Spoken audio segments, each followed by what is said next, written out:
Dr. Gary, what's happening? How are you guys? Welcome to the lab, a late lab. I was going to do a lab after dark, but I find this more fulfilling and entertaining. But I do love doing lab after darks. And anyway, how are you, Dr. Gary? Good to see you. Good. It's been one heck of a week. It's been an interesting one, and who knows what the weekend holds, really. But although I was going to tell you that, I had a very important live scheduled on Lab After Dark. I was going to actually talk about the new hot dog machine that was put in at the new the gas station that was just bought out that I like to frequent. They got a brand new, it's called a Tornado. I'm terribly sorry that I interfered with that course of events. No, I don't think you interfered with it. It's because I'm saying it here, but it's interesting that you say hot dog. That's very regional. What do you say? Frankfurter. Glizzy? Frankfurter. What does that mean? Frankfurter. I've never heard that before. I mean, you could say hot dog. I know what you mean, but I'd call it a Frankfurter. Frankfurter? Frankfurter hot dog. You don't know that? No. Okay. No, I had no idea actually, but I would never call it that anyway. It feels, for some reason, it just feels Frankfurter. Franks and beans, short for Frankfurter. So Frankfurter is what, the German word for hot dog? It's what you call a hot dog. That's the word for a hot dog. Yeah, but where does it come from? Frankfurter. It's obviously German, and then and like Hamburger and Frankfurt. I don't know. I don't speak German. Yeah, but I do like my uncle, who was German. Every time I would sit in his chair at home or like at his house, he would always go "Raus dem Witten." I never knew what that meant, but it sounded like "get out of my seat." This is the most ridiculous moment of my life. Anyway, here. Yeah, I've had some pretty ridiculous moments. That was up there. So a couple of things before we do the call in. Sure. Number one, I want to make sure it's clear that when we do the call in, I cannot answer clinical questions. Right? That's not going to happen. I mean, because if people do it anyway, they call in with them anyway, and then I have to basically demur to answer. Right.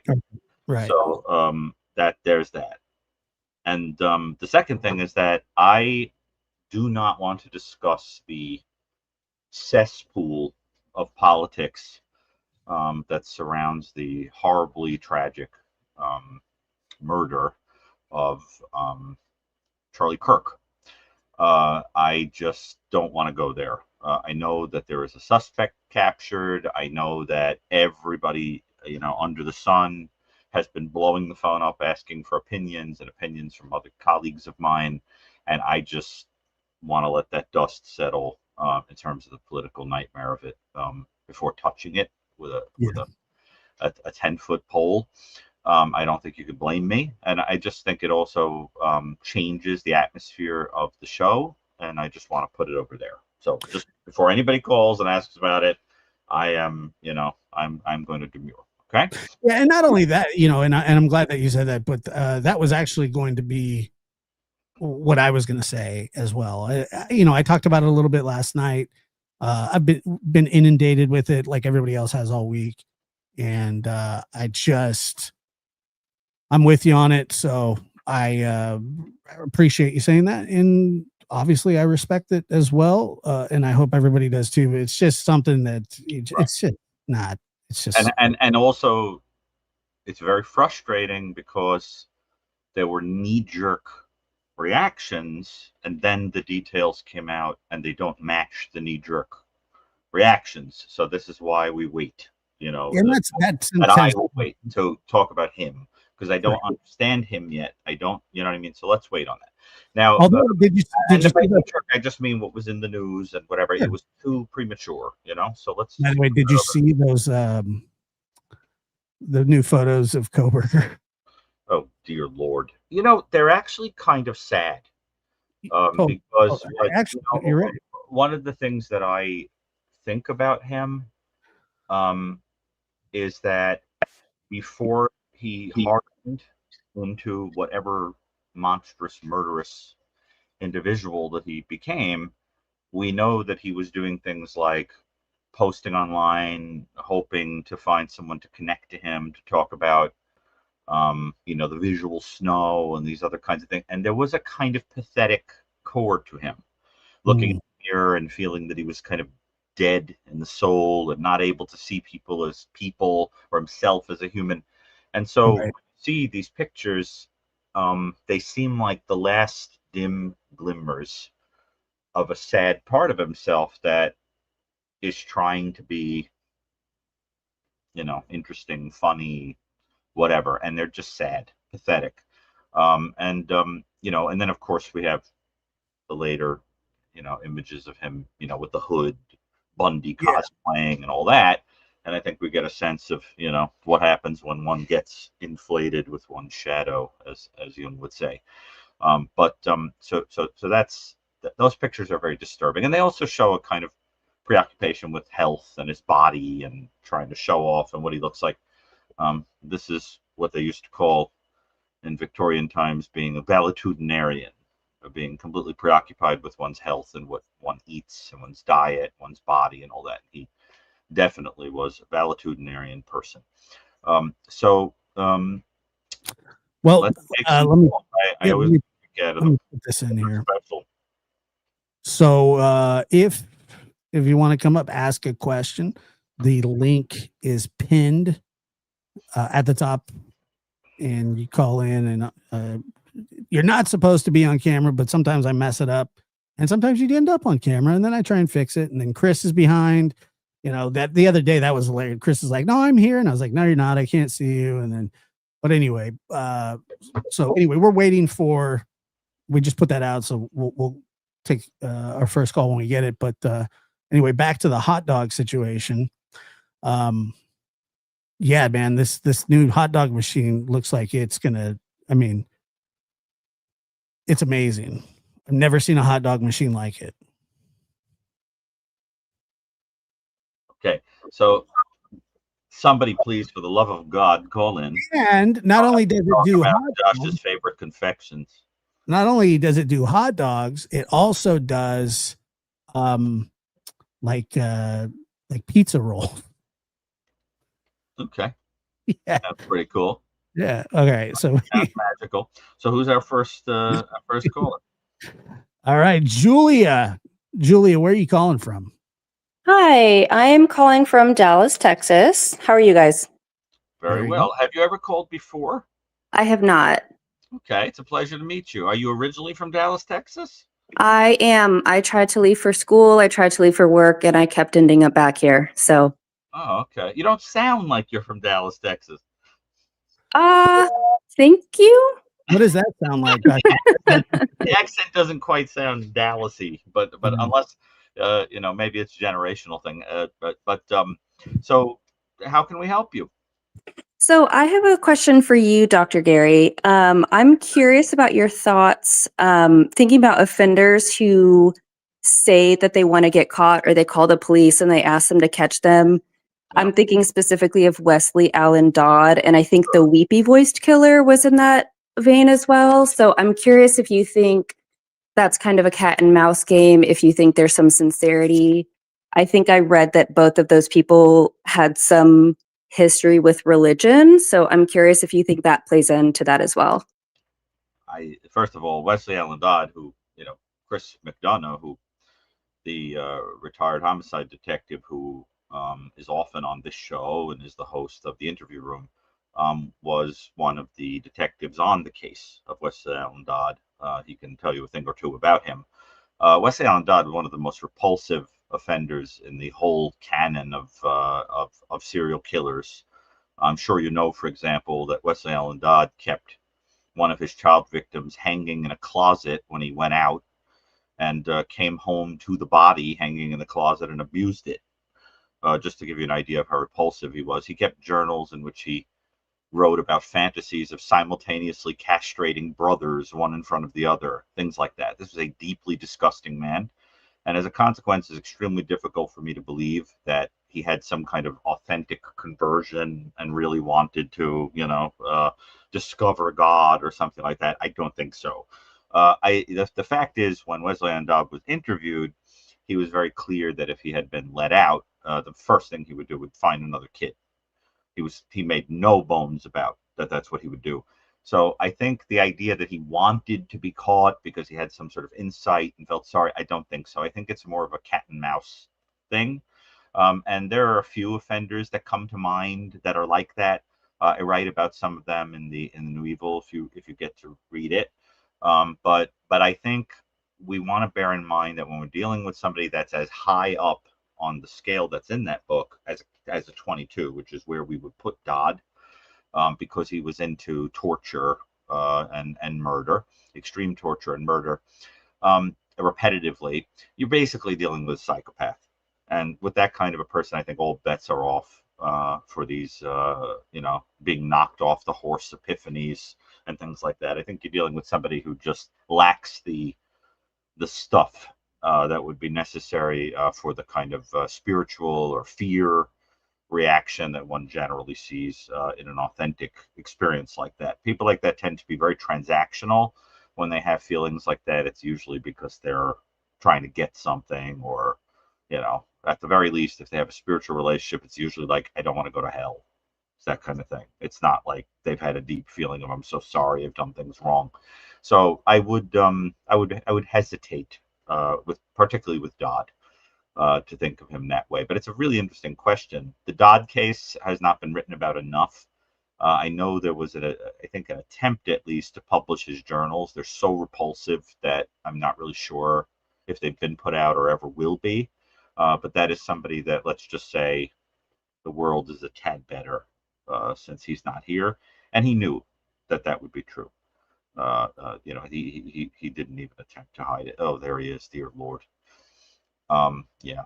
So, is there any other part of the question that I can address? It's an interesting one. Yeah, I'm curious because I was listening to one of y'all's lives on replay a couple days ago where you were talking about Dodd, which was actually the first that I had heard of him. But then I was looking into him further, and I guess he claimed that he had made a deal with the devil, which maybe that goes to your kind of transactional. Do you think that was legitimate, at least that he had or thought he had? No, absolutely not. It's the classic kind of BS story that you get from these kind of psychopaths, like when the son of Sam, who, some people say is a psychopath. I haven't examined him to say so, but other people have said it. He claimed, for example, that he was commanded to kill by the dog, Sam. But then John Douglas, the former head of the behavioral science unit at the FBI, BAU, got him to admit that was made up. A lot of them make up these stories, and but the idea that he was going to convince people that he didn't really want to do it, the devil made me do it. This is the classic outward projection of the narcissistic aspects of that kind of personality. I didn't do it, the devil did, that kind of thing. But there's no doubt in my mind that not only did this guy enjoy everything that he did from a young age, incidentally, He more than enjoyed it. He relished it. He fantasized about doing it better. He said that if he got out of jail, he would do it better and again. So I think we can leave off the table that this man had any kind of spiritual thing going on. And incidentally, if a person really believes they've made a deal with the devil and feel sorry for it, by implication, they would believe in God. And if they believed in God, well, they wouldn't be talking about when I get out of jail, I'm going to do this again. You understand? It's like the whole logical syllogism collapses and you realize it's all nonsense. So this is just a person who I think is a psychopath and the kind of person that you would go groping for a word to describe him because he seems so outside of the realm of human understanding. And that's where people would apply a word like evil to describe him because he was just so severely psychopathic and paraphilic in his perversions. And that's not an uncommon mixture. I'm not sure what the person in the chat, Summer Dog, means by yeah, right, and I'm sure he's evil. If there were anybody to whom that appellation might be attached, I think it would be Dodd. I have no hesitation to use the word evil to describe him. What do you think, Josh? A warm and toasty individual that you want to bring home? Well, Wesley Allen Dodd, I was introduced to him through Chris McDonough, who interviewed him and has a whole, I think he has a whole playlist about him if you go over to the interview room, and Wesley Allen Dodd is bad as it gets. I can't even, I don't really have words for him, but and very unapologetic, no sort of moral compass. He has no qualms about violence and children, and he is, and one thing I've been hearing a lot lately, people talk about, they say, I've heard this for some reason. I've heard this a lot, but they're saying like evil's just a word, or I'm sure you've heard that a bunch before too. Sure. And I don't think evil. I think in 2025, that's part of the problem. Yeah, well, I don't think evil's a word. I think evil is just a state of. I believe fully in evil. If we take the spiritual off the table, the word evil, as Michael and I use it, is an emotional reaction to seeing a deed that is so bewildering and horrifying and universally awful that we cannot accept that it is within the realm of human behavior, and as a consequence go groping for a preternatural explanation, right? And also I don't believe in calling people evil. I would say an act is evil, but a person, even the most egregious offender, doesn't wake up in the morning and do evil things all day long. There are very, very few people that might sort of fit that bill, but the vast majority of people live kind of double lives where they compartmentalize and do terrible things and be not so terrible at other times. And, that's what I thought of when I saw those pictures of Kohberger being a goofball and making those stupid faces and everything, is that we start to see the compartmentalization the same way we saw it with the closet, and everything in the closet is messy and everything outside the closet is obsessively organized. You start to feel the fragmentation. So it's very important to understand that's how we're using that word. We use it to mean the reaction and that people have, not the internal spiritual state. And that's one of the great misnomers of how we used it. We were just interested in why clinicians and judges and newspaper people still use the word, even though it supposedly has no place in a clinical nosology. The reality is that we use it because it is the closest we could come to understanding what is now called a severe personality disorder. If you have a severe personality disorder or highly malicious, narcissistic, antisocial, so forth, we give it a clinical term like that. But what you're really describing is a person who out in the world will do things that are deeply unpleasant to other people. And the implication is you suffer because of that pattern, so it's a disorder. Yeah. So I don't think too many of these people are suffering because of it, but they think other people do suffer because of it. Yeah, go ahead. Do you think? You mentioned Son of Sam, and I think he was one who Yeah. I mean, he's spent his life or is spending his life in prison, and he Religious. claims to have converted, found Jesus. Do you think, I mean, I'm sure it's, you can't paint with the broadest strokes, but do you think there's any truth, or what do you think the benefit would be for him claiming that if it's not true? There are no absolutes in terms of being able to say as a rule that it's never true. In the case of Wesley Allen Dodd, I do not believe that Wesley Allen Dodd had any authentic spirituality. In the case of David Berkowitz, it's a little hard to tell. I mean, it's entirely possible that somebody kind of on the search for a stable parentified object and someone who loved him, has compartmentalized to the point that he now feels that he has found that in a spiritual place. Some of these people want to kind of conveniently forget whole things that they've done. So they say, I'm born again, and it's gone, these murderers. It's hard to tell. But that's something that's between him and his, spiritual advisors and God. But I have to tell you that in the case of Son of Sam, I'd be slightly more inclined to think it. But we know that in the past, he's made stories up about hearing voices and other kinds of things. He was a consummate liar. And so it's hard to tell. But I think without talking to him, it would be impossible to say. I know that if you write to him, which I've done, you get back religious tracts. And, so that's the story you get, and he's sticking to it. You know what I mean? Religious tract. He's just got him hanging out. And by the way, Julia, thank you so much for your call. You sound like you're from Dallas to me. And I hope you enjoyed me talking about the hot dogs as well. I don't know if you caught that or not, but I'm excited, and I will report back about it. All right, fantastic. Thank you guys so much. Appreciate everything you do. Bye-bye. Bye. Somebody's gonna like my hot dog story, so I don't care, Dr. Gary. I don't care what you say. Okay, I refuse. Next. Linda Howard, go ahead. Linda, where are you calling from? Texas? Surprise, Arizona. Surprise! You called a few times. How are you? What? I'm good. What's with the hot dog story, Josh? I don't know. There's this gas station, like on my other channel. I don't know if you've ever been over there or not, but I have a bi-nightly, I guess, show that I do, and for some reason, there's just been this whole deal with this hot dog situation. So, they took the hot dogs away, and they brought them back with a better machine. And I was like, dude, this kind of sucks. And now you have to beat it. Well, you're into corn dogs, aren't you? With it, yes.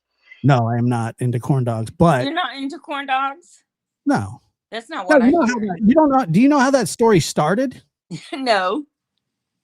I was getting ready to do a show with Chris. Chris is the one that's behind all of this. Oh, yeah. I know Chris is behind it all. Yeah. We were getting ready to do a show. We were both backstage. I didn't think that he could see me. I made 2 corn dogs really fast to eat because I was hungry. And I wolfed them down, double fisted probably. I don't remember it. And I probably ate them extremely violently. But as I looked up, and Chris was like staring at me, and he's all, hey, how's your corn dogs, bud? And then I was like, oh man, I didn't know you could see me. And so I didn't think a thing of it. And then we get on the air, and then he tells the whole story about how he watched me violently eat 2 corn dogs before. He said it took me like 2 minutes. I think that's probably true, but I didn't think that he was going to dog me out like that. And no pun intended. So that's where the corn dogs in front of him one time. This is just the kind of behind the scenes excitement I was hoping for. When I joined tonight, Chris, likes to tease you about that, but I never got it, and I don't think I could commit that story to my brain now. It feels kind of like let it go, wasting space. But I'll also tell you, there's something about like the hot dog conversation after the conversation about Dodd that is disturbing. Like that too. Yeah, that's true. So he made the hot dog story out to be a little bit more than it was then. Yes. I don't know. I mean, Son of Sam, hot dog. It's not like you eat corn dogs every day. I do not eat corn dogs every day. Okay. No, I don't. But okay, well, Dr. Gary, I've embraced. I have a question for you. related to people who become psychopaths or sociopaths. Become or How are much of born? how much of a person's childhood has to do with if they commit a crime or not, whether it's a heinous crime or even just stealing. How much of a person's childhood is influenced by what they do in their later life? That's a good question. How much is their childhood you mean, does it influence what comes Yes, later? how much does it influence what a person does later in life and how they act? You're talking to a psychoanalytically inclined psychologist. The answer is everything. Yes. Everything I has its think that origins too. in your That's what early I life. think. I mean, the answer is all, everything, every single. So first of all, let me just clarify something in the question.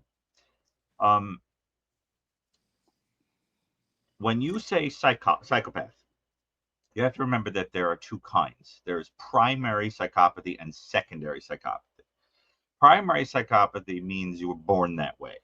Your brain is just sort of abnormal. There's something wrong with the centers that are associated with inhibition, compassion, proper processing of other people's feelings and face, and getting scared appropriately, learning from mistakes, all that stuff.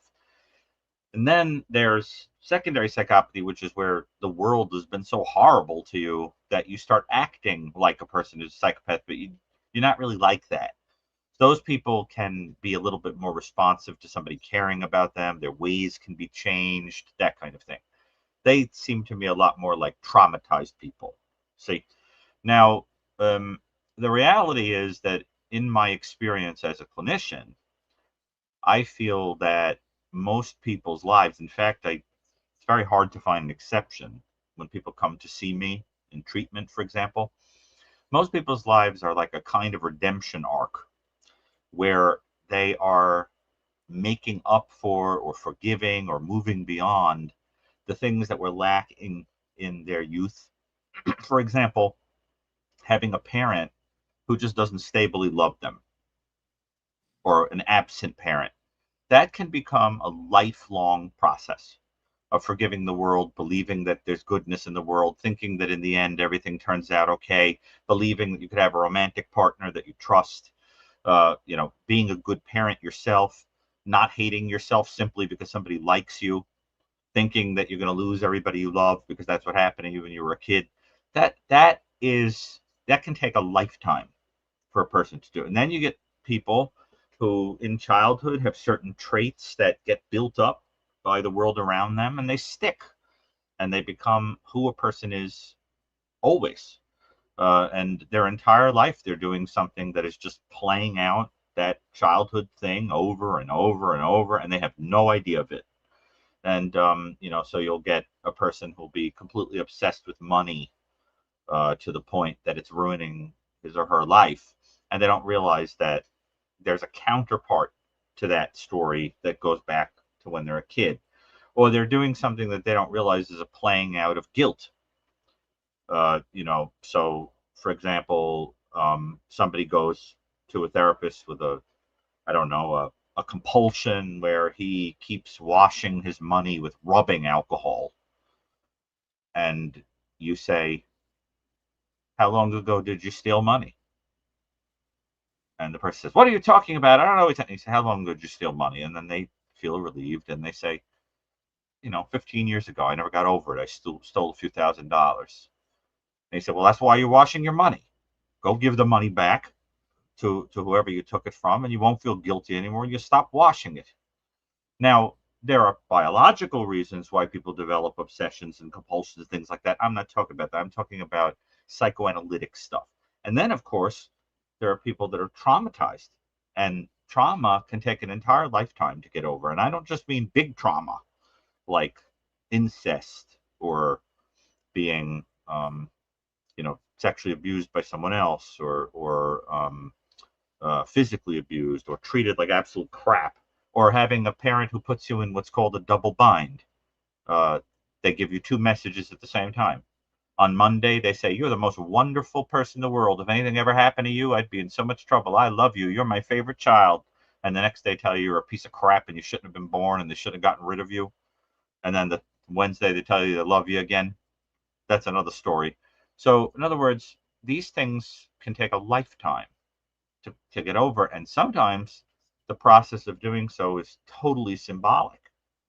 And then you get people who, from the time that they were little, started pairing things with what later became sexual expression, which can have very powerful significance when we think about certain kinds of offenders. For example, the kind of offender who uses sex as a mechanism of domination and control, and wishes to use it to hurt people, to feel better than them, to wound them, to torture them. So, by the time they get to adolescence. So the answer is everything. And what I have to do when I'm trying to understand a person is really take them all the way back to those earliest days and to help them see how their life is just a kind of playing out of a process of trying to redeem and move beyond those earliest days. And if you think about it, you'll see that that's true a little bit of every one of us. Does that make sense? Well, yes, it does. But here's what I don't understand. And I don't know if you remember, I told you a little bit about my childhood. My father was an Remember. alcoholic, and he used to beat my mother. And you have two choices. You can rise above what you were raised, how you were raised, or you can go with the negative part and end up being a negative person and doing bad things. My childhood made me That's right. more determined to be a better person, not to be like my mother, who was emotionally detached. I was determined that when I had children, that I would be the best mother I could be, because of how my mother was so emotionally attached and was not a maternal mother. I told my children every single day that I loved them, and they are all three of my children um, are are good citizens. They've never been into drugs or alcohol or anything like that, and they know that they're loved. And the thing is, what's funny is I have a tendency to be overly affectionate, because I didn't receive affection as a child. I mean, I'll go hug a stranger and say, "How are you doing?" Yeah, a lot of people who get overly attached or dependent had that issue. Yes. And so, you can go that way too. And I think it's a shame that people can't, I don't understand why they can't choose that way to go in a more positive way, and to overcome their childhood and say, hey, this is the way I was raised. I don't want my children to be raised this way. I want them to have a better life. And so therefore I'm going to be the best parent that I can be. And Because, as I told you last time, that the best people in the world are people who are better to the world than the world is to them. At the end yes, of the day, what you, I think, are saying is that you see this stuff like a ripple effect and you're letting it stop with you. And right. and that's all a person can do. That's exactly what I'm trying to say to you. That's a redemption story. But remember something. A lot of people are going to tell you that a good person, a good life, shoots like a cannonball from birth to death with no faults. And that is not true. To be down in the mud, to be in pain, to be broken, and to pick yourself up and be better to the world than it is to you is the stuff of saints and heroes. See? That's Hmm. what a saintly person is, or a heroic person is. It's a person who has seen all that adversity and has pulled him or herself up, and while they're at it, goes back and picks other people up. Now, And that's and a special kind of person, and eh, that makes the people around you fortunate that by the crapshoot of life, they happen to be around you. And many of us who are in this audience, some of us have been very lucky. The crapshoot of life has given us a person who loves us, and the biggest problem we have is they get a little annoying, or they leave their socks out on the carpet or something, or they don't ask us how our day was. And then there are other people who have lives that are horrendous. that are born to somebody who does monstrous things, or beats them up, or tortures them, or ruins their manners towards God, or their ability to love anybody or be loved. There are people like that. And, Josh, you had a difficult story like that you've told Yeah. times Yes. to the audience. I'm sure that was resonating with you because we've talked about it on the show many times. So what I'm saying is, both of you and Josh, you exemplify how a person could say, this has to stop with me. And that you have to take consolation in the idea that there are people in this world who just life threw some dice and they were born to you and they're lucky. I actually think my childhood has made me a better person That's right. because I want to please people. It makes me happy to make other people happy. Isn't that beautiful? And so I really strive to I love to see the when I do something kind for someone, I love to see the happiness on their face for me doing that. And like Oh, when I go out to eat, if I see their children there, I'll go to the table and ask them if I can buy, like I go to Applebee's a lot. Can I buy a brownie bite for your children? oh, And I the love that. happiness I see on their faces, it's just, oh my gosh, it just, I almost think it's selfish because it makes me feel happier to do it than maybe it does them. Yeah. I And, gotta start hanging around more Applebee's. oh yeah, I True. go there all the That's time. true. But well, as Bunyan said, a man there was, though some did think him mad. The more he gave away, the more he had. Yeah. Well, And I appreciate that, and I like I said, I think it's sad that, and I don't know how. I don't know what the difference is with me wanting to would have, and believe me, I know my childhood wasn't as bad as so many people's are. I mean, I was molested as a child, but not to the degree that so many people were. no, you don't have to make a comparison. It's Yeah. horrible, no matter what degree of it there is. Don't do that. If any measure of it is horrendous, unacceptable to any degree, that we don't have to put it on some kind of a measuring stick. Yeah. Yeah. It's bad. I'm sorry, but think about how that affects a person's ability to trust It anyone only forever. it only happened a few times, and I don't think it affected me because I knew the man, that it was an older man, and I knew that what he was doing was not right, and it was only a couple times. And I do remember when he passed away, and we went to visit him because I never told my parents about it. I just remember being relieved that he had died because I wouldn't be subjected to that again when he would come over to our house. And I see. so, but I don't think it affected me because I knew it wasn't my fault. I knew that, I knew in my mind that this man, there was something wrong with him, not, and it wasn't me. And because so many children have been affected, so much worse. And I don't feel like it affected me as much as it would have had he done something really, really, really bad. I don't know what this resiliency is that you have, but I wish they could bottle it, put it in the store. The way that you have an empathy that permits you to experience a compassion even for somebody who hurt you that horribly is very unusual, and I think that's, in a way, has gotten you through life. That empathy you have, and it's a great gift to other You're right. people. You're Yeah, right. It has. wonderful. It's really wonderful. Yeah. It impresses me because it's so rare. Dr. Gary, About only 2 to 3% of the population have that degree.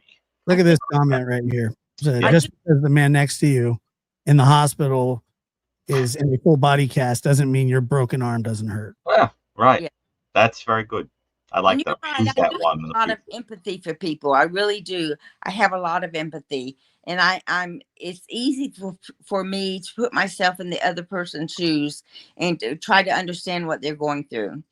And Yes. so So I But be appreciate careful. It's a double-edged sword. Listen, don't get I taken take one advantage for no of. one. And empathy can also go the other direction, which is where you can feel so well that you need to kind of sometimes have an apartness, and you go through life kind of looking for connections in which someone understands the depth of that empathy and can give it back, and that's very hard. You have to ask yourself, how many people like that are you going to meet in your lifetime? So this idea of giving to that degree, you're going to do it a lot more than you're going to get it back, but that's okay. That's true. That's what love is. You're right. And sometimes I get really frustrated because I don't get it back. But I will tell you, I have been through therapy for years, almost all of my adult life. I have major depressive disorder, and I am on medication for that. Because of my childhood. I'm not going to comment on any. No, that's okay. So, but I feel like I've done everything that I can do, that I can possibly do to make myself a better person and to make other people's lives better. And that's what makes me feel good. Is if I can leave, when I talk to someone and I leave them feeling better about themselves than they felt when I left the room, then that's wonderful for me. Let me put it to you like this, and then we'll move on to the next call if that's okay. Yes. After a week like we had, which almost seemed designed to strip us of our feeling of safety, our feeling of security, our ability to have faith, our ability to believe that there could be anything beyond the animal and the ugly in this world, this audience is listening to you, and they're encountering a person who has the power to remind them that there's goodness inside of human beings, to the point that it's possible to believe again that there's some kind of God. And when you encounter people who have that little shard of that in them, it can save their spirit. It makes them want to get out of bed again. And I want you to understand that that's a marvelous gift. It's like a chemotherapy for the week we went through. You see? Yes. And all you're doing is just talking and being you. And it's so natural to you that you don't even understand you're doing it. So I'm saying to you, that's a beautiful, beautiful gift. And I just want you to understand the rarity of it and the calling to use it. And if you use that every day of your life and one person is affected, by the end of your life, you'll have a huge bushel basket of deeds that made it all worth it. Yes. You understand? Yes. And, I read once a story. Oh, I'm trying to remember what faith it was associated with. But in this story, there's this place that's supposed to be like the equivalent of like a Hades or a hell or inferno or something. And this person goes down into it and is begging to be brought back up to the earth, or to, I guess, heaven, actually.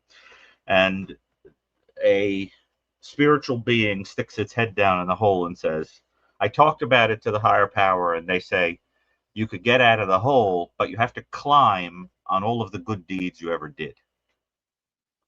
And the person says, well, I gave food a couple of times to the poor, so they throw the food down, and she tries to climb on a couple of bananas and a bottle of water, and it's just not enough.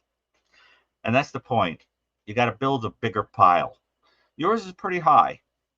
And I think that's terrific. So I just want you to understand, I always enjoy when you call in. It's very heartwarming and very consoling. And I think it means a lot to the audience. So you just keep on being you. I appreciate that. And Josh, can I adopt you? I think I'm a little past the age, but have you had your shots? Yeah, but I mean, can I adopt you or have you as a foster child? I just adore you. Can we go to Applebee's? Sure, I'll take you. Sure, then fine. Yummy. I like that you want to adopt Josh, but I'm the one that gets left in the cage at the ASPCA. You got the question, okay? Well, thank you both so much, Josh. I'm Thank You just like that she didn't backtrack on it and say, Yeah, she doesn't "Yeah, want I'd to adopt you too." No, wait. So No, she didn't want surprise. to. Okay, so the surprise is I get left. well, Josh you gets can taken. Okay, you can sure, be my sure, brother, Dr. Gary. You can be like a brother to me, okay? And Josh can be like my son. How's that?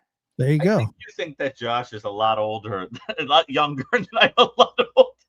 Well, I Josh has got to only be what 36, 37. 39. See, I was close. Yeah. And I'm 69. How old? Okay, I'm only Dr. in my Gary. 40s. Okay, Dr. Gary, how old are you? I'm only in my 40s. I could 40s. still be adopted. Oh, well, I can adopt you too then. There you go. Okay, Thank you. I'll adopt both of you because my oldest son is 52. As long as we can go to Applebee's. Okay, and my daughter is 43 and my other son is 46. So hey, I can adopt both of you. Is this gonna cut into my brownie ration? No. Well, Okay. no, I'll buy you a brownie bite if you want one. Sounds good. I appreciate Okay, sounds good. it. Thank you. All right, thank you Appreciate so much. I like Bye-bye. that. I like Okay. that I get left in the cage. That's so funny. Yeah, I liked it too, actually. I'm sure you did. You twisted hot dog eating freak. Moving right along.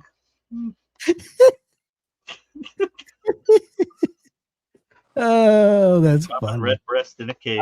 Martha. Rage. Martha, Okay. how are you? I'm good.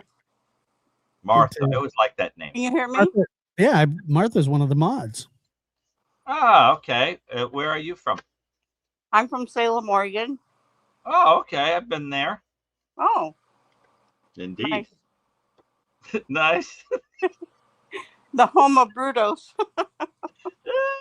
Okay. Did you ever see that video from Oregon from many years ago when a whale washed up and they blew it up?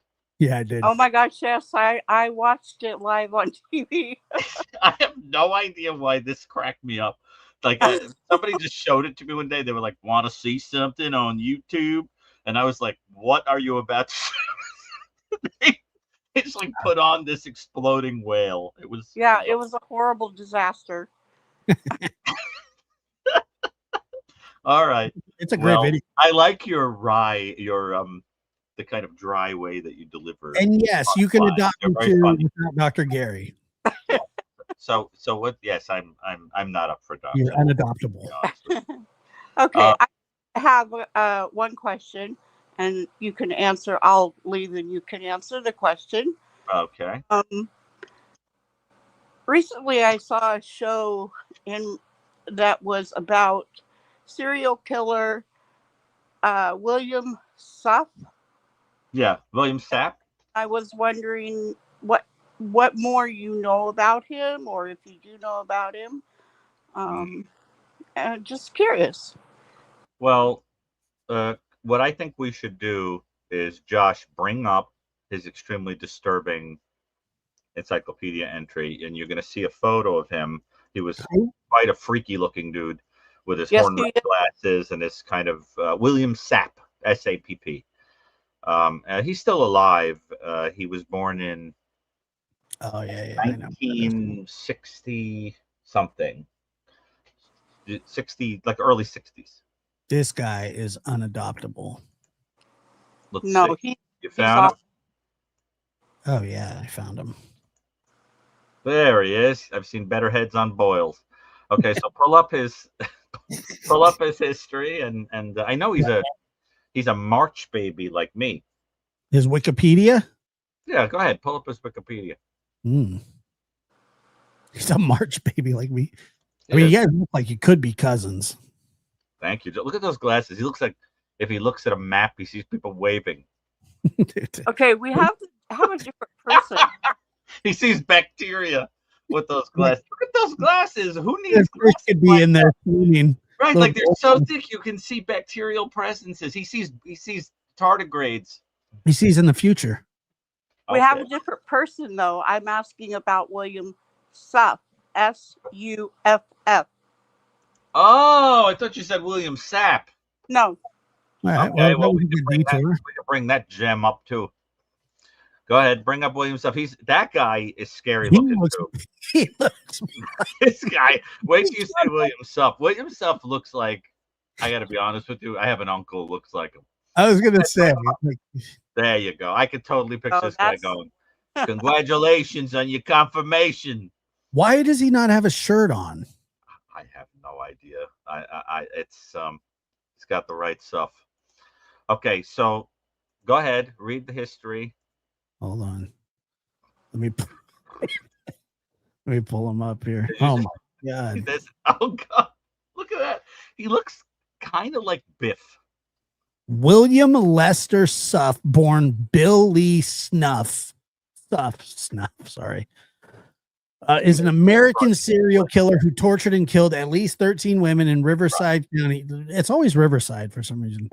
From 1986 to 1991, earning nicknames such as the Riverside Prostitute Killer, not original, and the Lake Eleanor's Killer, as some of his victims were dumped in Lake Eleanor's years earlier. In 1974, he murdered his 2-month-old daughter in Texas, a crime for which he had only served 10 years of a 70-year sentence. I didn't know that. That's insane. That's what I found to be horrible. In 1974, a Texas jury convicted Suff of his then wife, Terrell. How do you pronounce that? T-R-Y. Terrell. Of beating their 2-month-old daughter to death. The Texas Court of Criminal Appeals later reversed Terrell's conviction, but upheld Suff's in Suff versus State, finding insufficient evidence to convict her as either the primary actor or principal in their baby's murder. Terrell claimed that Suff was physically abusive to her during their marriage. Suff was convicted of 12 counts of murder and 1 count of attempted murder.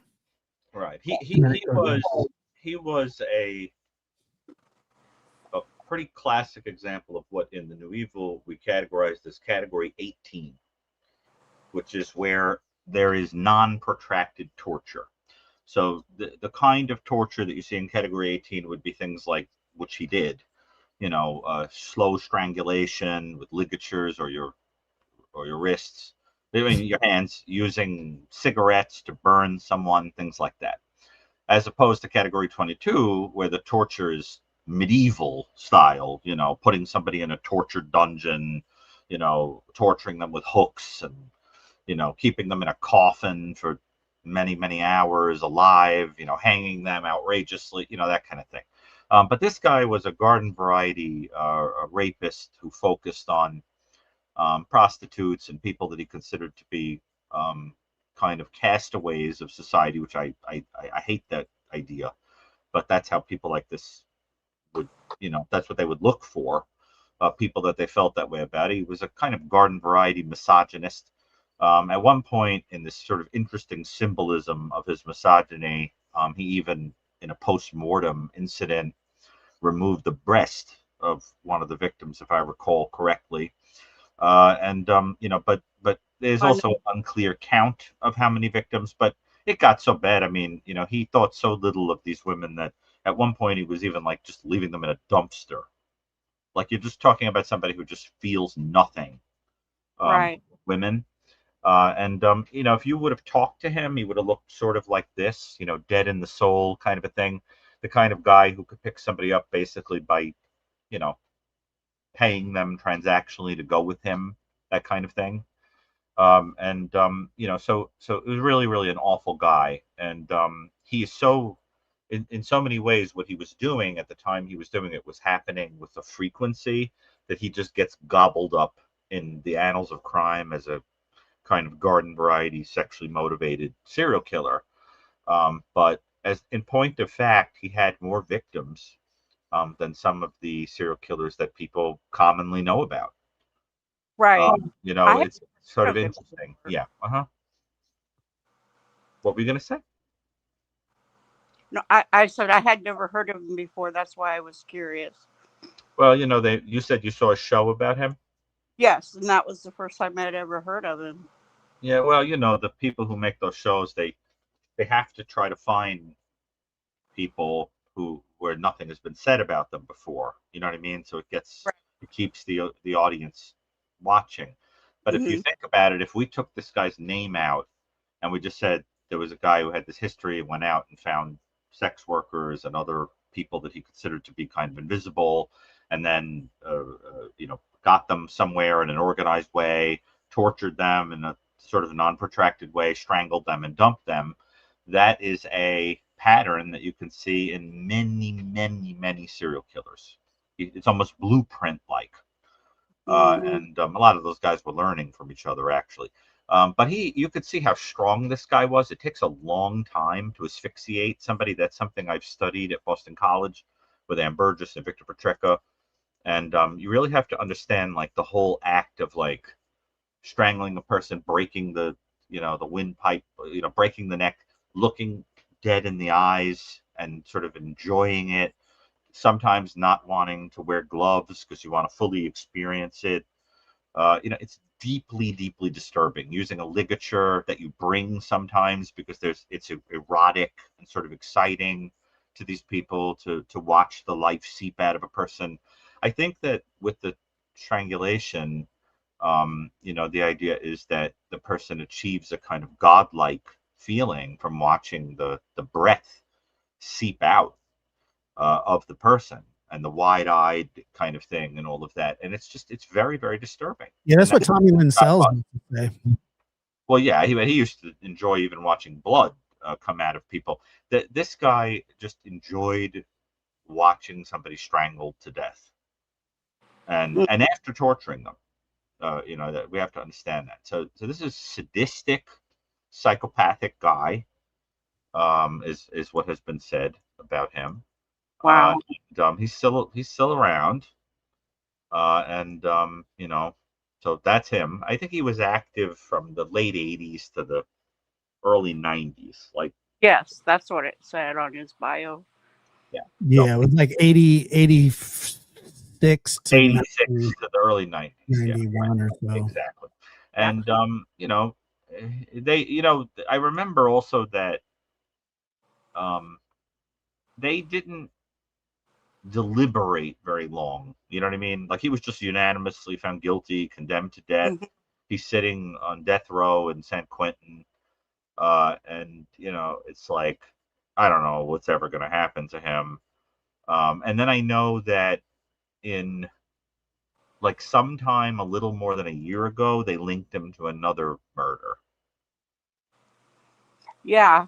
19-year-old girl, 17, something like that. Very young. Right. That what was her name? Kathy Small. Yes. That it? Is that her name? Kathy I think so, Small? yeah. Uh-huh. They linked him to that murder also. And I don't know, if he was found guilty of it or just linked through DNA. I don't know, but it's very clear that these people they just really can pile up high victim counts, and it can take years sometimes to find these people that were just missing people, or people that their bodies are just dumped somewhere and their bones are in a container somewhere as victims of unsolved crime. And then 20 years later, 30 years later, we get closure and we find out that they were victims of these horrible The people. new technologies, DNA and everything, making it a lot easier. One more quick thing, a little story to tell you, Dr. Picardo. During Brutos's reign, my mother worked in a nursing home that was right next door to his house, and she worked where he had the foot fetish and was killing yeah, people. and Okay. she worked graveyard at that time, and they were all so scared. None of them would leave the premises at night unless they had somebody accompanying them, and they had no idea that this guy was right next door to them. It's always the way it is. You know Yeah. how many of us have somebody right next to us that we don't realize is capable of grave evil? Well, I'm sure. I'm sure. Now, I mean, I'm sorry, but I specialize in, knowing those kinds of things about people and the secrets they can keep and all that kind of things. Not to make you paranoid, but let's face it, there are some people slithering like serpents underneath us, and or beside us. And the interesting thing about Brudos is that he had a kind of a man cave where he kept a refrigerator where he would keep a severed foot, put shoes on it. There was a paperweight that was actually a breast that had been shellacked. He had all this photography equipment. And the thing with him was that he set up a kind of a intercom system so that his wife would never come in and interrupt him. She just thought he was chilling out in there. I mean, he was so dedicated fully to his foot fetish that even in prison, he was ordering shoe catalogs and things like that so that he would have material for his sexual excitement. Yeah. Well, listen, that's what people. How about that? There's some possibility that Kohberger can get copies of his own crime scene photos. Yeah. What do you think he's going to do with those? Yeah. That's well, that's the thing that I think about sometimes too, is that, for him, those memories are probably trophies, but then if he can get the photos of it, I mean, it's just, it's crazy. Why would he be able to get those, Dr. Gary? I don't get that, because he pled guilty. I mean, my guess is if he wants to plan some kind of legal thing or something, I mean, he'd be entitled to documentation surrounding, Chris has been sort of, or he could just sit his ass in prison for the rest of his life like he's supposed to. Yeah, I don't want to see them, to be honest with you. I know members of the families and stuff. I just don't want the image in my mind. I have seen more crime scene photos than I care to call to mind, not to mention videos and things like that the whole world saw the Charlie Kirk shooting, whether they wanted to or not, a lot of them, and also the poor woman, the Ukrainian woman murdered on the transit, which I thought was deeply disturbing. But I don't want to see them. Dr. Gary, somebody did ask a good question, and it's not politically based or anything, but they were saying, is there any sort of advice that you could give somebody that saw one of those videos, not intentionally, and are struggling with it? I mean, that I can't answer a question where I'm giving advice. Well, like that, that's the problem. But the truth is, I think there is a kind of, your brain doesn't know the difference between what it sees in a video and what's happening in real life, right? I mean, I always tell the story, I'm sure you've heard me tell it, that I went to, I think, Universal Studios or something, and I was in a simulation ride where there were like dinosaurs, and then when the ride was over, somebody like tapped me and I flinched, like as if there was T-Rex, really there or something. My brain didn't know the difference. It's the same way pornography works. Your brain doesn't know the difference, and I think that your brain experiences a kind of vicarious trauma. And seeing something like that can imprint on you in a very traumatic way. So I think what I do is physical activity, or change the environment, or really just preoccupy yourself with something that does keep you busy. And it won't be that way forever. When things are freshly imprinted on your brain, whenever something is graphic and tragic as the things that we've seen, and eventually it starts to get filed further back. Sort of. I mean, listen, we just had the anniversary of 9/11. I was very affected by 9/11. Oh, I bet you were. I mean, I saw the whole thing. I lost a relative in it, a person married into the family. I lost a woman that I was romantically interested in 9/11. I mean, they didn't even bury a body. I mean, it was difficult. I watched 9/11 with people that included a crowd of children. One of the children who was watching the thing with me was sobbing when the first building collapsed because her mother worked in it. And she kept saying, well, thank God my father works in the other tower. And then she lost him. She buried both of them. That person went on to, I've heard through the grapevine, make a living through prostitution. because they had lost both parents and in adulthood needed to function. I mean, I'm telling you, that's never leaving my brain. Of course. Not one. I can still smell it because the streets of Manhattan smelled like burning, hair, clothing, bones, etc. And the smell is very potent. I can still feel it the way that it felt in the lungs to breathe it in. I can still think about the people that I knew who just jumped in whatever they could get into to get down there and help without the slightest thought of themselves. I still remember the sound of people jumping out of the windows because they didn't want to be burned. I remember the sound. I mean, so I'm trying to tell you, like, that stuff stays with you.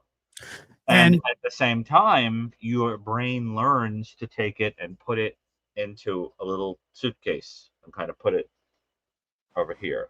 See? Yeah. Yeah. So Well, I'm hey, just there, trying to say, like, I'm trying to exemplify that you do not ever forget those things at a very sensory level, smell, feeling, that's what I was gonna say. touch, thing, the whole thing. And yet I'm fine. You know what I mean? Like, it's just, you compartmentalize it, you deal with it. And, you know, in all of my work, I have to do that. In my work, I have to hear the most awful things and I have to put them in a box. You see? And that's what it's about. It's not that you lose the humanity and you don't feel it. And every once in a while, you know, you hear stories about your colleagues and you chat with them and they say, yeah, you know, I'm having a hard time with this. This slipped out in a dream, you know, this, you know, whatever. Yeah, of course, because we're human. But I'm just trying to say, like, I saw that. I saw it. And you've seen your share. Who, me? I'm sorry you went through that, Doctor. Yeah, I've seen my share. You've seen your share. That's what I'm saying. And so have you, caller, right?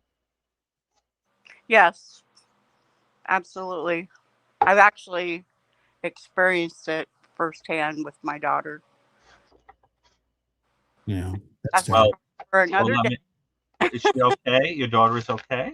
Yes, she is. This happened when she was very young. I see. Yeah. Well, whatever that refers to. And don't forget, you can log off too, by the way. It's important to do that. Oh, I know. You know. I know. Oh, yes. Our share of healing together. It's tough though, I know. And I'm sorry. Yeah.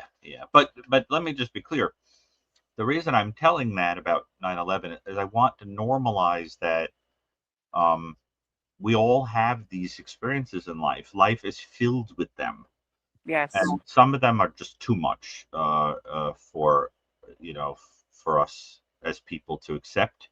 9/11 was one of those things. It was a gigantic hole in the heart of the world, you know, the kind of thing that has an intergenerational trauma quality to it. You're now getting like generations of young people whose parents remember it, you know, that kind of thing.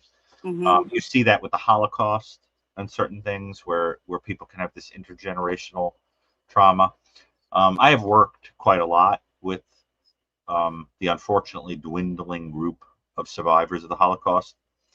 And that's a whole other show. I mean, I have heard stories from them that will haunt your dreams. And you know, so I've heard a thing or two about traumatic experiences. Mm-hmm. And you know, I think it's really brave, you know, to kind of talk openly about things and to normalize it for people. You'd be shocked how many people in the audience have had experiences that were traumatic or overrode senses unbearably. So, you know, thank you for calling in and talking about that. You. Yeah, I really appreciate it. Thank John, you, Mark. remember 9/11? I do. Yes. How old were you? I was 14. Lord, where were you? I was sleeping and my grandpa actually woke me up. I just talked about this with my grandma the other day. And I remember sort of the whole way that everything was configured. And, you know, at the time, my room was just across the hall from the TV room. And he said, you know, he told me to come in there. And I think the first the first plane had hit, but the second plane hadn't yet. And so, I watched it live. And even though it was so far away, obviously it was just terrifying. I mean, 14 years old. But I'll never forget though, we went to school that morning, and I think I was a freshman, and I had science first period, which was my home, which was homeroom. And I had this teacher who, his name was Mr. Childs, and he was a very smart man. And that was the first time that I had heard about, Osama bin Laden, Al Qaeda, and all that kind of stuff. And he was just, and because you see all those the videos and stuff, and we discussed it days after. But he says, wait 20 years, and he goes, and wait 20 years and see the videos that will kind of eke out. He goes, it'll be a slow drip. You'll see these initial ones. And, I remember hearing him say that, and it's been 24 years, and it's like, there's new videos all the time still. Yeah. It's amazing. And they bring you back to it when you see them. Well, I was going to say that the same way that you, we're talking about smell. Like, smell is a huge oh yes for memory, and you can go years and years and years with that, like certain places or certain, it's very very very interesting. Yeah, well, anyway. My for example, a lot of people know that my father passed away, and my father, because of the work he did, used to clean his hands with a very specific soap. And to this day, if I smell it, it's like he's in the room. I mean, it brings me back, like, as if I'm right there. Aren't there odors like that remind you of? Yeah. You have a specific one that makes you think of your mom? Well, I went back to the house, many years later, and not a lot had changed. It was almost like a time capsule. It felt like, but yes, I do not like seafood, but I have an affinity for clam chowder. My mother used to work at a place called Seafood Grotto. She was a waitress there, and she used to bring home clam chowder. Now, I don't like clams, but I like clam chowder. I don't like seafood, but I like clam chowder. I like the smell of it. I like the taste of it. And I can only equate it to, I was fed that, it was 2-3 years old. And so in other words, when you find yourself craving clam chowder, you're missing your mother. I would think so. Yeah. Yeah, I would think so. It's, it's weird. That's beautiful. Kelsey, I think it makes a lot of sense. I mean, I don't know. I think it makes sense. I understand what he's saying. Smells are so potent, and and the most amazing thing is that sometimes the smell comes when it doesn't make sense, so you don't expect it, and it can fill your brain with a sense of meaning. Like, well, you're having a hard day, and then you smell the thing, and you go, wow, I feel like they're here. It's that kind of thing. I don't like seafood, but clam chowder, I do not equate to seafood at all. Seafood, no. Huh? I mean, but it doesn't have like a fishy taste or smell or anything. Lucas, go ahead. What's up, man? How are you? I'm great, man. Can you hear me? I can, yeah. How are you? Okay. Lucas, CAS? Yeah. I'm trying to be quiet. I got sleeping kids, but interesting question about how effective is talking through trauma, I guess, is the heart of the question. I find it interesting in the field that I work in. A lot of the times I don't like it because there's a focus on constantly talking about the hardships and not enough focus on, I guess, what can be different. Well, language, you have to understand that language is very intimately encoded alongside emotion. For example, when people get upset, do you ever notice that they slip into their first language? Yes. Because their emotion is so encoded with the language that they spoke as a little kid. If I get angry, I scream in Italian because that's what the people around me did. You have no idea. The things that come out of my mouth in Italian are hysterical. If there were captions below me, I'd get punched. And let's just put it that way. If there were subtitles, but you know, you get more emotional outcomes. You know, your earliest language. Well, the point is, for that reason, if I do, let's say, psychotherapy with a person who's speaking second language that they learn later in life, I sometimes wonder if the intellectual step that is necessary to speak in the second language is actually having a defensive function, preventing raw access to the affect. Yeah. See, so in other words, there's something about speaking about trauma that places it in a structure and gives it a meaning that then starts to take it out of the primitive place and puts it in a kind of higher cortical place, you know, so that you can see it from above. And I think that that's very important to people. Now, there are some people who deal with trauma by simply not talking about it or not looking at it. And for some people to make them so, you know, quote unquote, talk about it feels cruel. And so I think the answer is, you know, having done a lot of trauma work myself, is to understand that there is no cookie cutter approach. For some people, to talk about it feels cruel. And for other people, it feels important for them to migrate something into, you know, some other part of the self and move beyond it. And, you know, but trauma has a way, if you ignore it, of coming back for you. You know, trauma chases you and you run up a tree to get away from it. And then, like, it comes out with a hacksaw. You know what I'm saying? Like, it's going to, one way or another, if it wants you, it's going to, you know, and at some point you have to face it. You know what I mean? And it's going to come out one way or another. For a lot of people, it comes out in behaviors that make them feel like they're operating like a marionette against their own will. And they say, why do I have this pattern? I don't understand it. You know, and they don't understand that it's because they haven't faced certain things, you know. So it's a really good question. And I think the answer is it's important to some people. And for other people, they don't want to talk about it. So, and you know, so it's there's no one size fits all answer.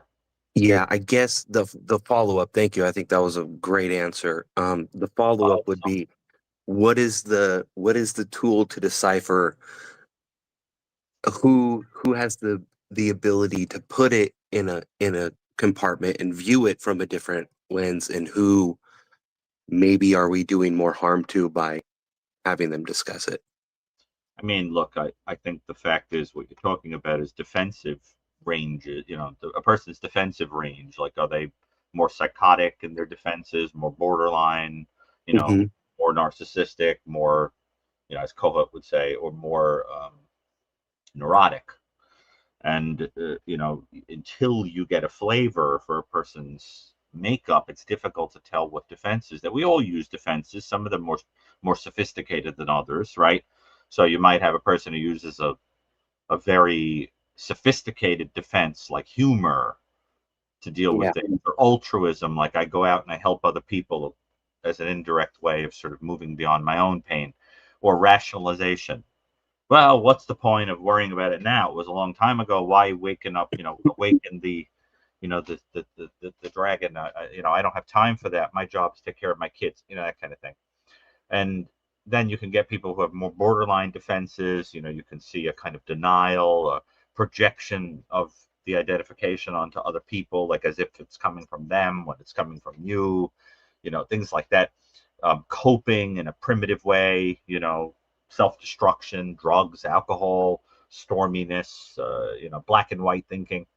And then you can see psychotic defenses that are totally primitive, you know, living in a complete and total fantasy as opposed to dealing, you know, with, and the thing is, and of course, there's an incredibly biological component to the psychotic makeup.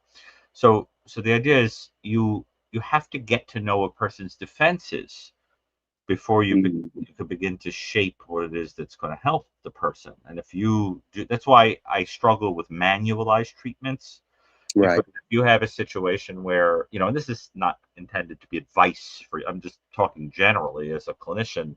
If you use a manual that says, like, you know, get, you know, these people into a room and do a group, well, they're going to have all different defenses.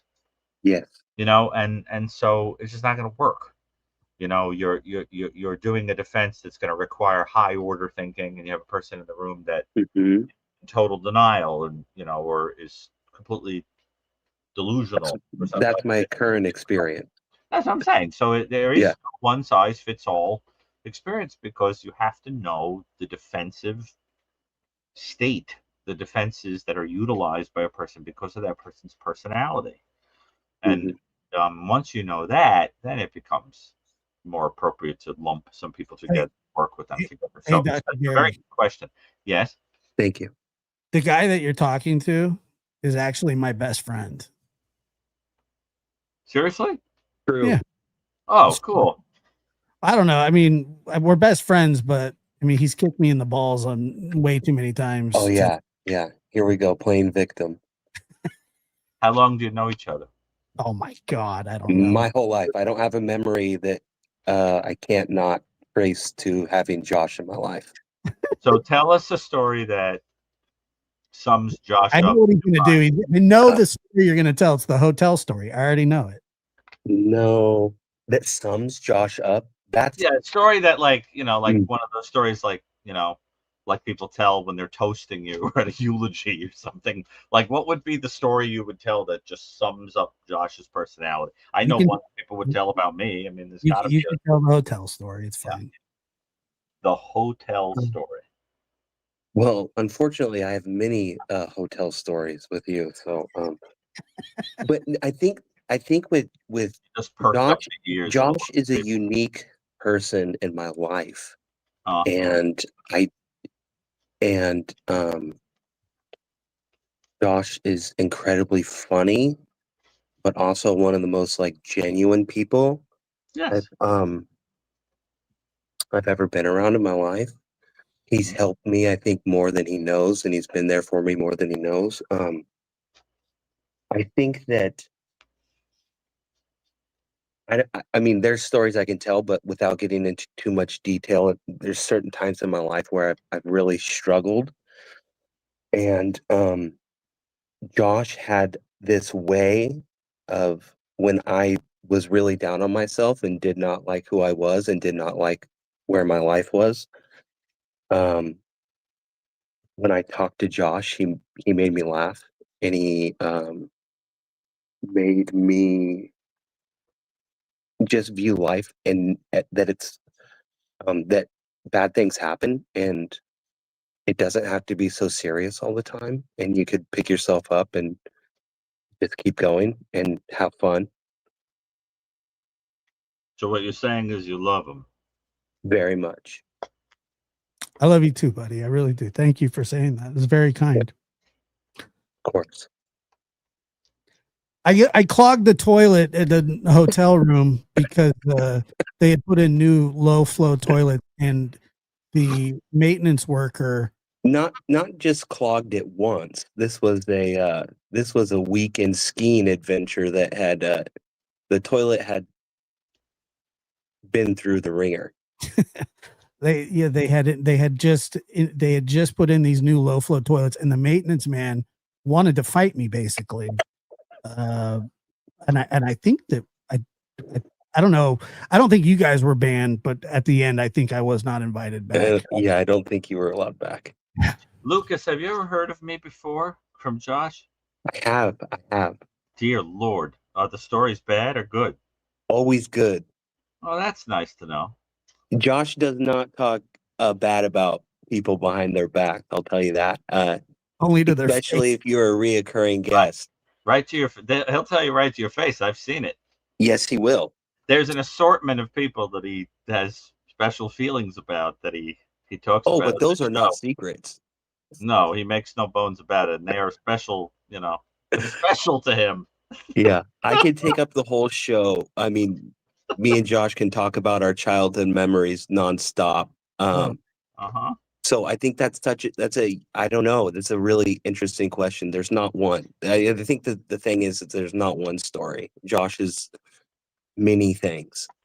Yeah, he's many things indeed. No, but I think that your friendship is very sweet to hear about it. It's the people in the well, the thing audience is, are they're like finding it kind of gooey and gushy and sort of yeah. adorable or something, but it is beautiful and it's very consoling. Well, I mean, he's the I don't have an actual brother. He's the closest thing to a little brother that I had. We have a special group of friends, meaning like there's two or three of us that have all just known each other forever and still communicate with, and even though we don't live in the same spots anymore and we don't get to hang out the same way we do, I probably talk to him 2 or 3 times a week on the phone, probably text every day. So Lucas, Josh's whole family. Yes. That's wonderful. Yeah. Oh yeah. Yeah. And I tried to tell him not to have kids, and then he went and had kids, and now he has to be quiet on the phone because of it. Oh, your kids all know each other and everything? No, his kids are really small. Yeah, tiny. I had kids when I was 18. He was probably 14 when I had my first kid. I think younger than that. It might have been. Lucas was in my first wedding. He actually almost set the church on fire. I had struggled with the candles. He was lighting the candles, and there was the baptismal behind it had like those white curtains, and the whole thing almost went up in flames. Oh Lord. I don't know why. I thought you were going to say that he extinguished the candle in the baptismal. No, they almost lit the whole church on fire. Oh Lord. You two are so kind to each other, and it's almost making me want to go out and get a friend. Yeah, don't do that. Lord. No, I don't know, man. Like we're kind of stuck, you know what I mean?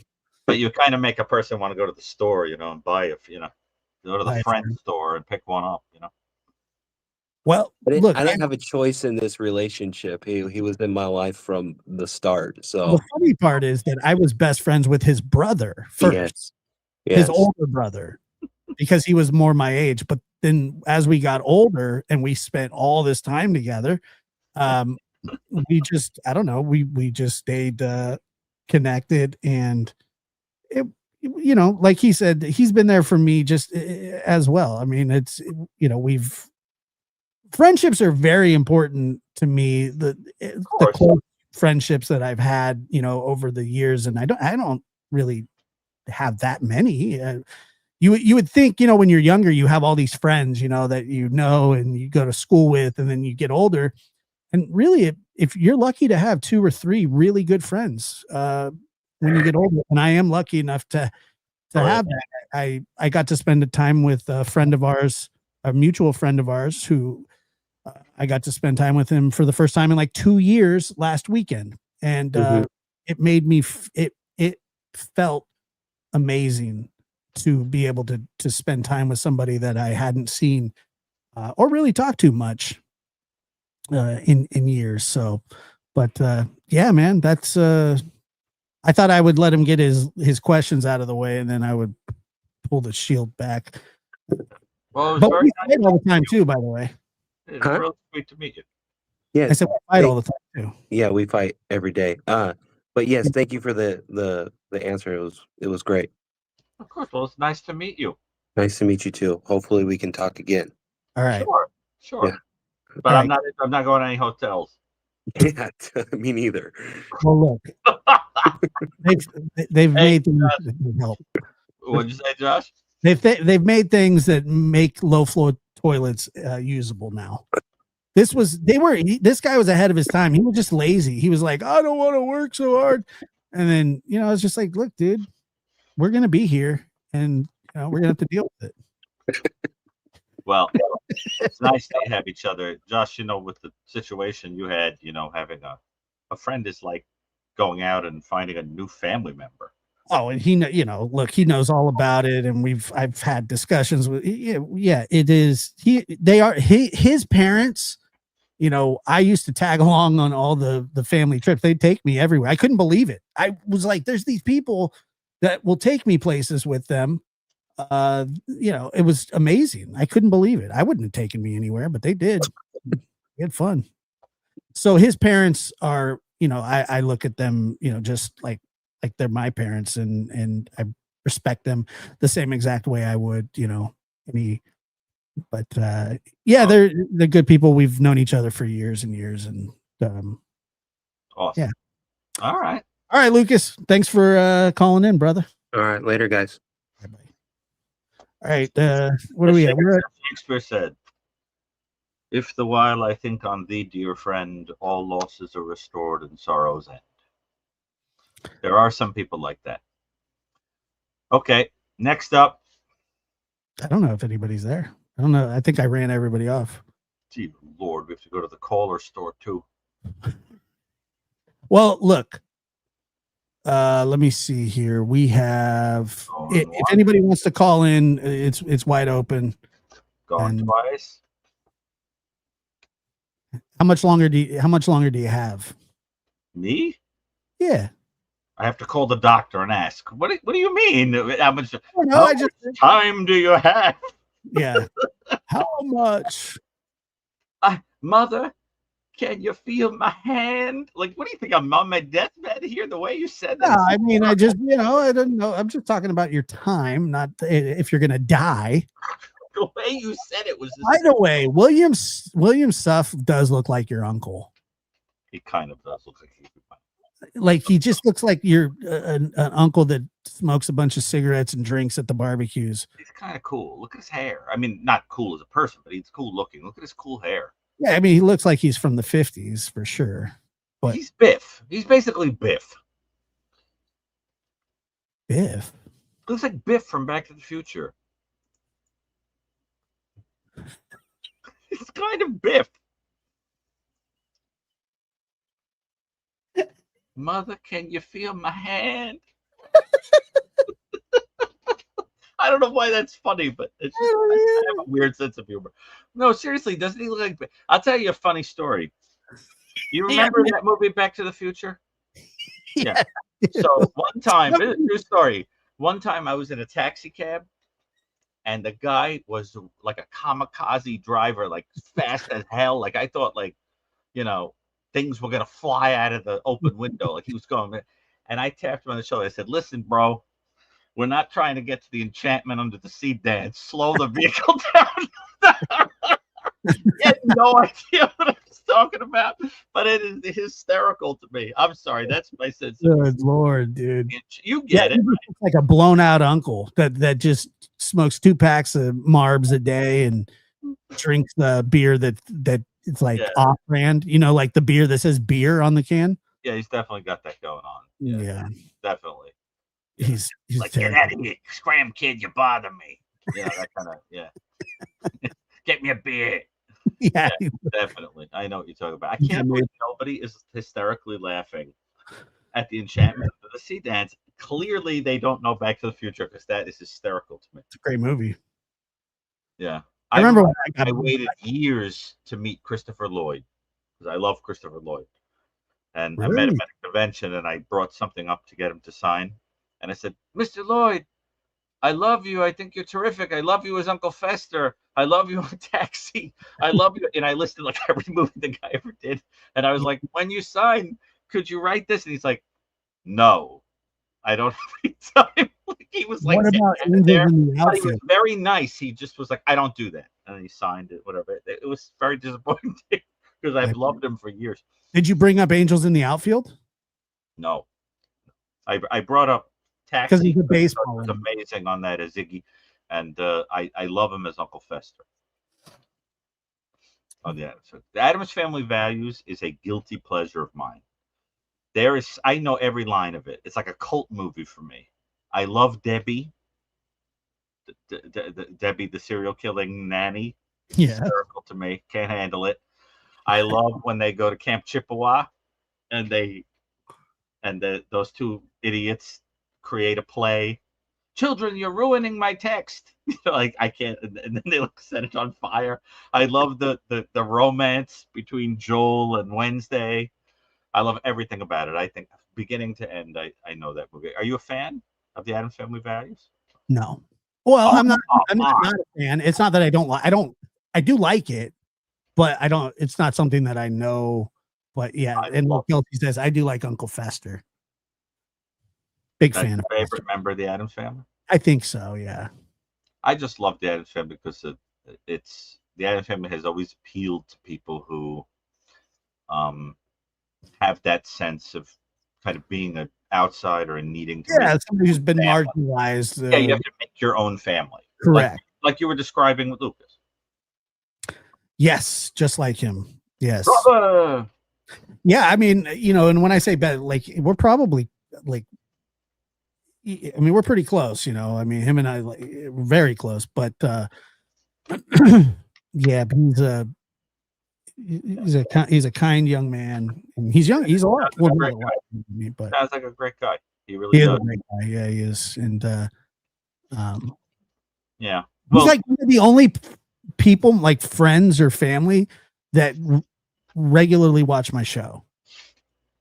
Well, it's funny, Chris, and I talk about this too, but when you, especially doing therapy with people and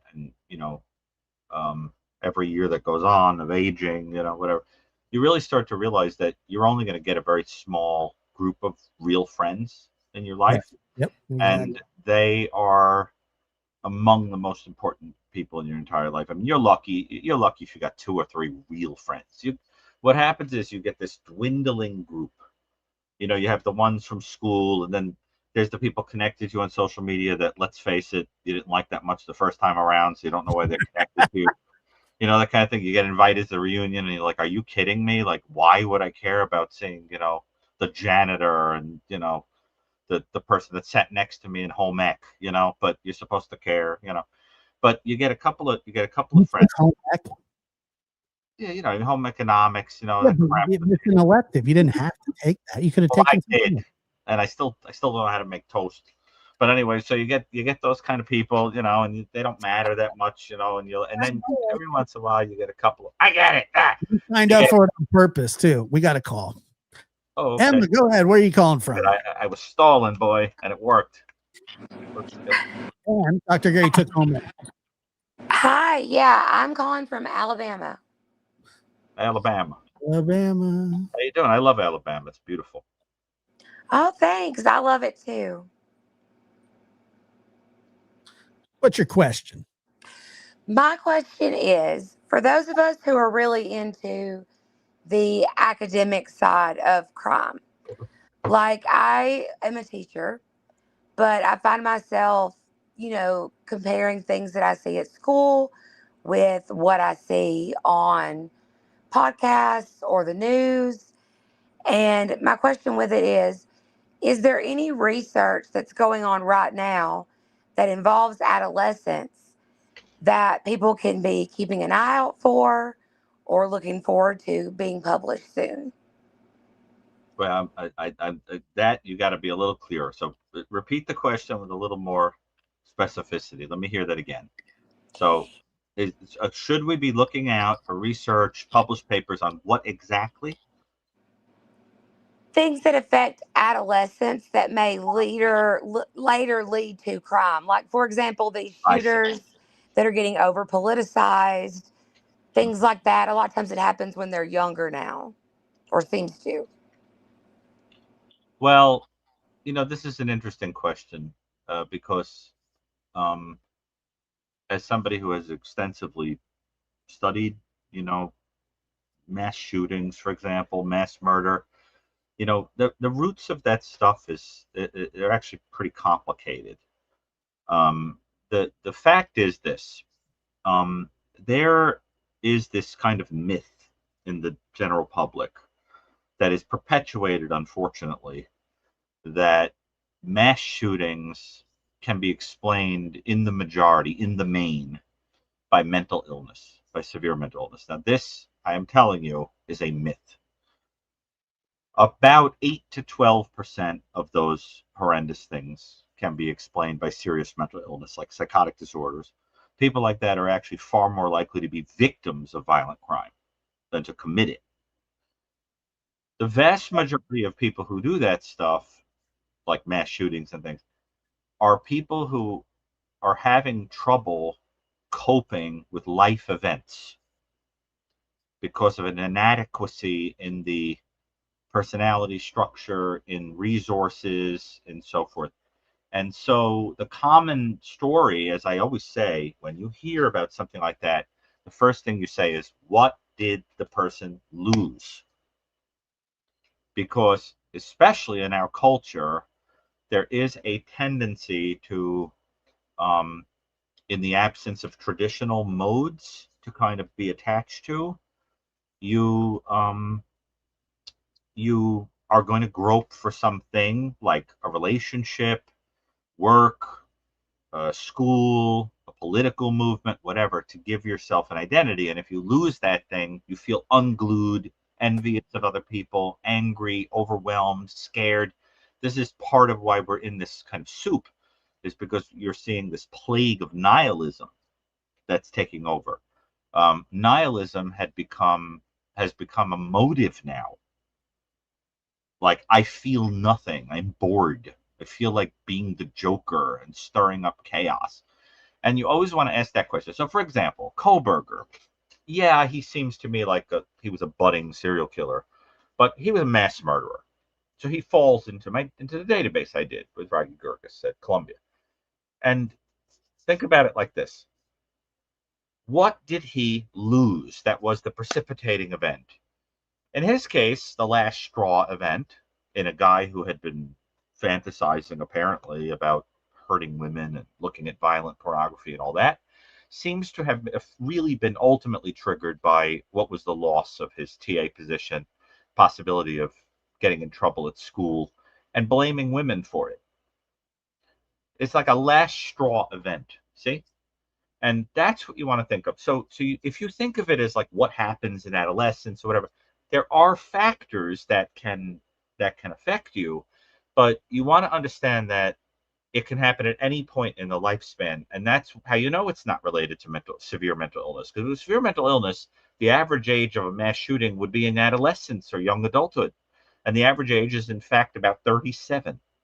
There are mass shooters in their 60s. See? So it's all over the lifespan because it's about losing a thing that glues you together and gives you a sense of identity. Understand?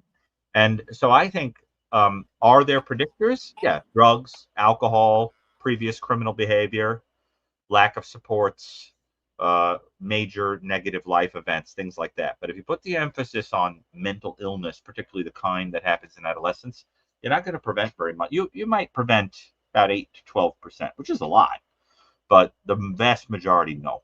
And that's the problem I have with a lot of the laws that people propose or use to try to prevent people from getting firearms.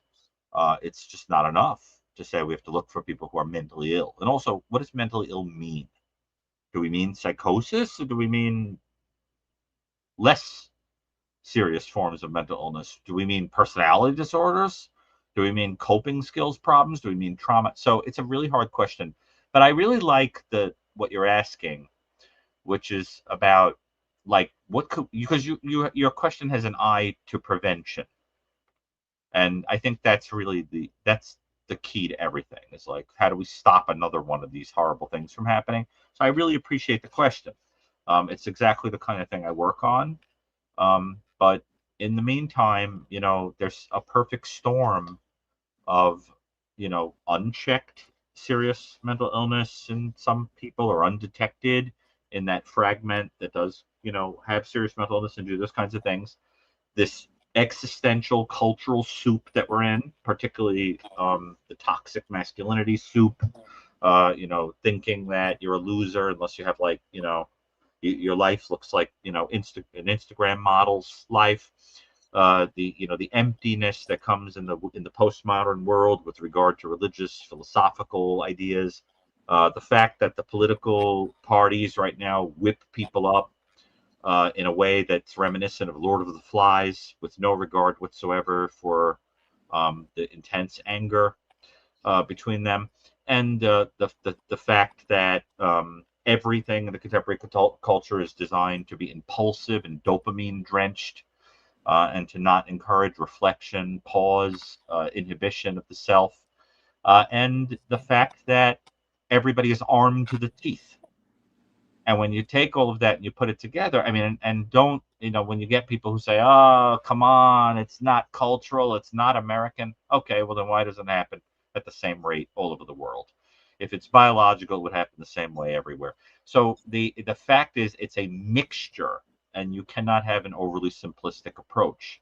It would have to be multi-pronged. Mental health, mental health not just meaning severe psychosis, understanding the complex way that people lose hope, the way they seek identities, the availability of fire. By the way, a firearm in the home is much more predictive of suicide.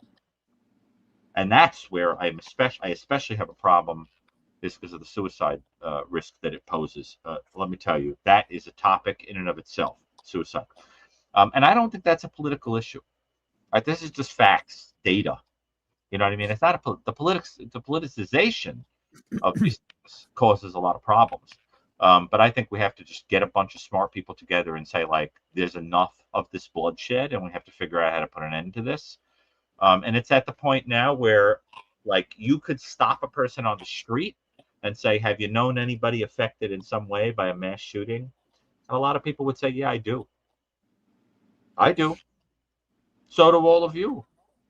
Because Chris McDonough has come on the show and talked about his own son being in a mass shooting incident. See, we've all heard at this point about. I'm even aware of a case of a woman who I believe survived the Marjorie Stoneman Douglas shooting, Nicholas Cruz's. There's a piece of work for you.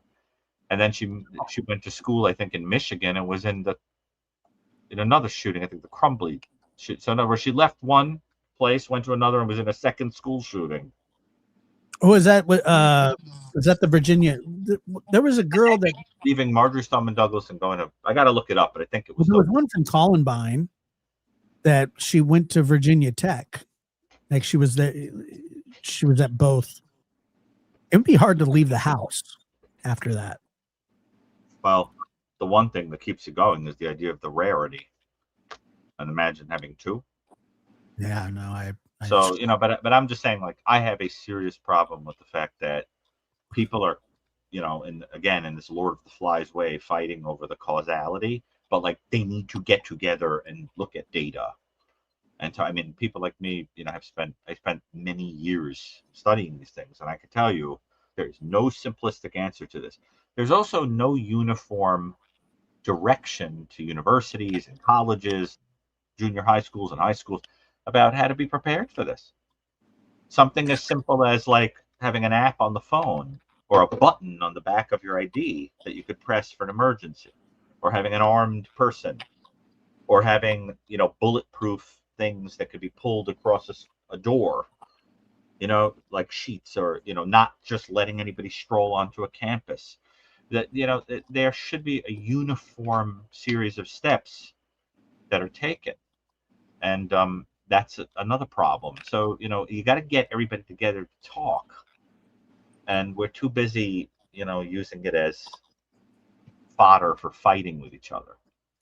And I think you got to get everybody together and kind of say, let's change the rules. I think that happens, and then for like 3 hours. When does it happen?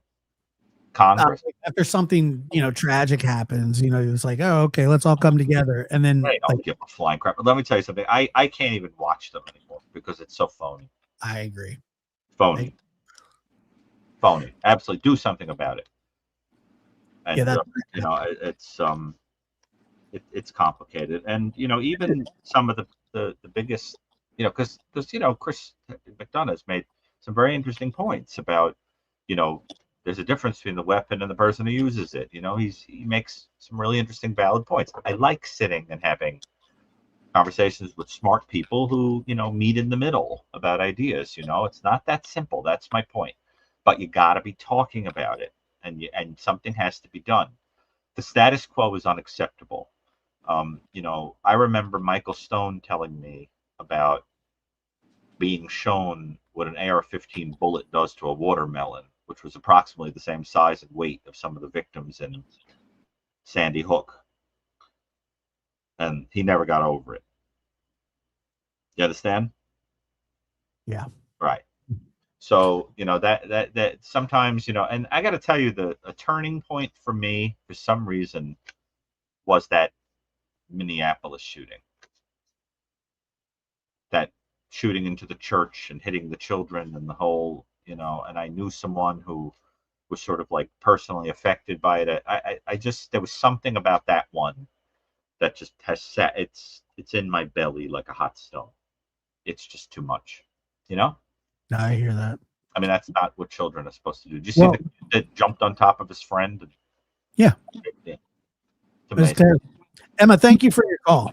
Yeah, Emma, I that was awesome. I really appreciate you calling in, and you have the amazing ability to just sit there and kind of take in information like that. Most people can't help themselves. They have to chime in and cut you off and jump on you, whatever. You have this sort of grand gift of listening, and that was really beautiful.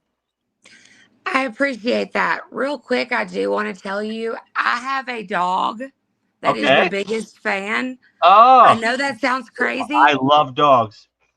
He's never cared about TV, but since I started watching YouTube, every time he hears your voice, he comes to watch the TV. I cannot explain it. Maybe the dog can adopt you, Dr. Gary. What's the breed? He is a mutt from the shelter. I want you to email me a picture. I absolutely will. What's his name? His name is Bo. I love it. This made my day. Thank you. Wonderful. Thank you, guys. All right. Awesome. Hi, Bo. Josh, you want to go? So, Oh, he's so happy. oh, is he doing a like a little wag of his tail? He's trying to kiss the phone. Wow, he likes my dulcet tones. What can I tell you? Well, your voice is very opposite area of mine.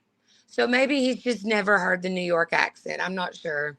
Do you know that I have been told by more than one person that they like to fall asleep listening to me talk because my voice relaxes them? That may or may not be what got me turned on to YouTube, if I'm being honest. Isn't that hysterical? I don't, and they say that there's just something, I don't know what it is, but they say that it just chills them out. I think they're saying I'm boring, but that's okay. That's not, no. My daughter is knocking them left and right. That's what I took from it. But I actually get that feedback. And I'll tell you something else that's very funny to me. Somebody contacted me and told me that somebody was going around CrimeCon and saying they were my wife. I am not married, have never been married, don't have a wife. And this is hysterical to me. It was I assumed they were kidding, but they were like, they said that they were your wife. I was like, I don't have one, never did. News to me.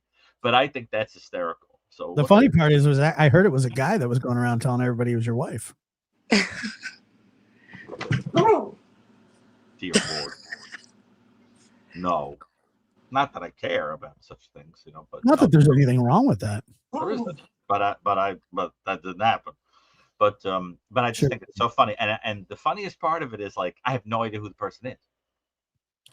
Well, maybe did you ever go to Vegas and like forget some time?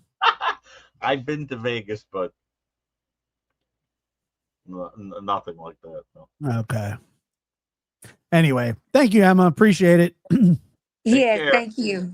And you're Bob. welcome. But isn't that it? And I can't wait for the picture. I will send it. Isn't that funny, Josh? Dude, I'm telling you, that dog, you could get adopted by that dog. And what do you think about somebody going around saying that to my wife? That's a weird circle. Maybe they were kidding. Like that. By the way, Kathleen wants to know, Dr. Gary, my imaginary. are you working on a new book? Yes, two of them. Two. One with the Cold Case Foundation and one alone. Unfortunately, Michael's not here to co-write it. Dang. ETAs on those, or just you got a lot of work? People are like, CrimeCon is at Vegas next year. Oh, boy. Anyway, yeah. I'm sure the person was kidding, and I suppose it's flattering. But can I tell you? Until you find out it was me. Dear Lord, the bearded lady. All right. Holly, go ahead. You're on the air. Holly, calling from Texas. Oh, somebody's calling from Texas. Howdy. Howdy, y'all. Howdy, How you y'all. doing? Howdy.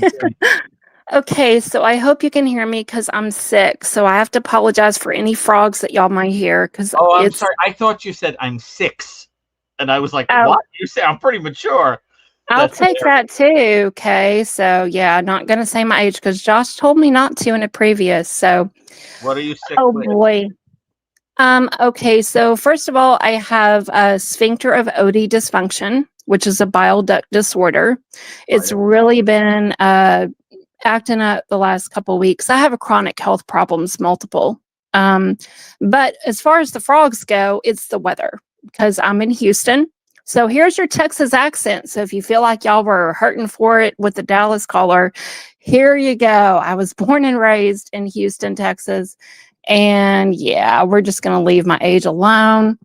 Yeah. So I have talked with. Remember when in Pee-wee's Big Adventure, when he's trying to prove that he's in Texas and he Nobody doesn't know how to do it, so he just puts the phone to his chest and says, "The stars at night are big and bright." Big and bright. Strangers Deep in the heart of Texas. I just think Oh, that's goodness. so. But are you okay? Like basically, are you I'm all right? okay. And you know what? The reason I'm okay, number one, because I love the Lord. That's it.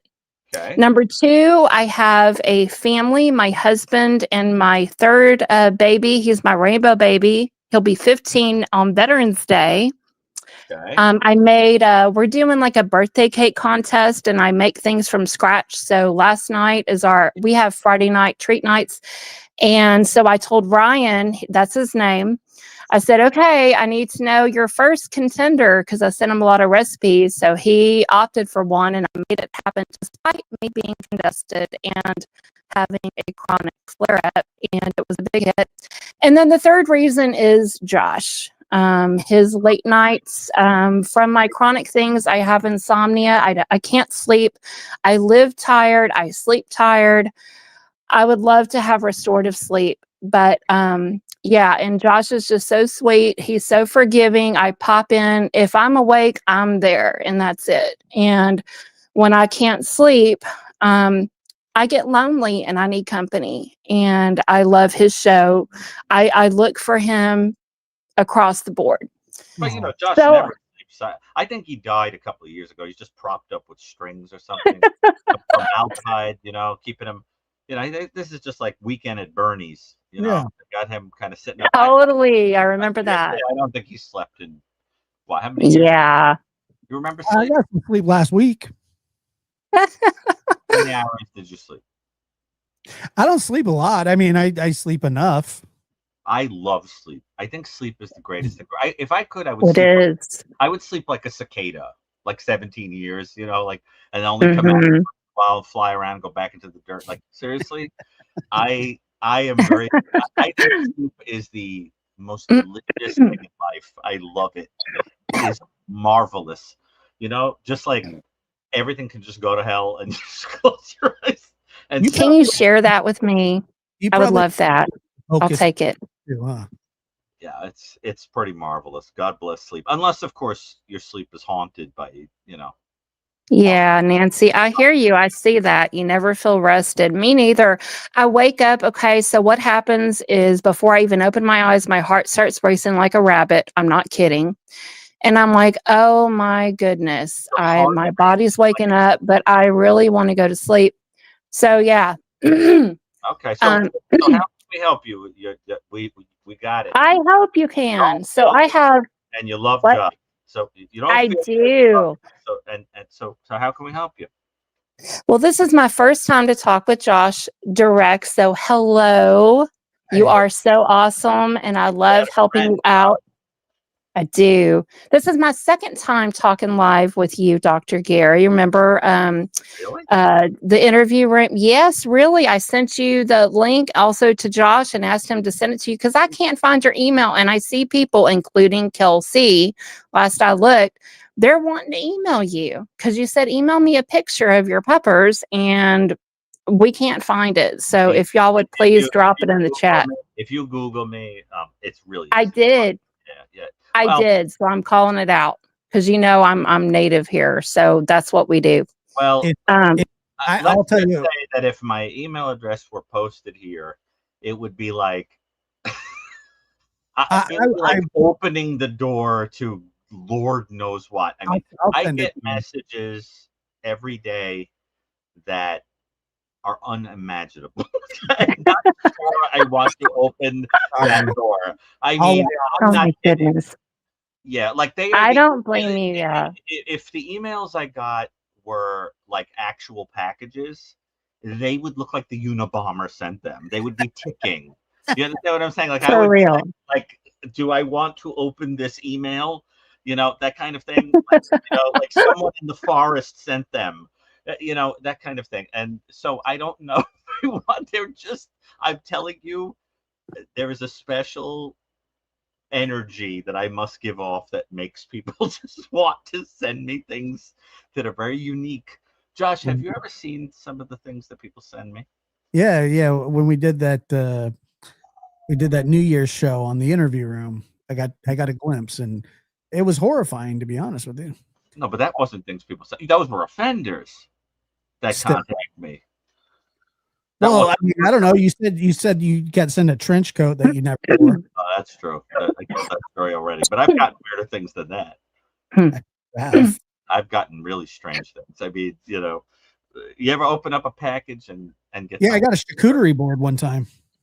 Hey, what? Oh boy, what charcuterie board? What? Yeah, somebody sent me a charcuterie board in the mail.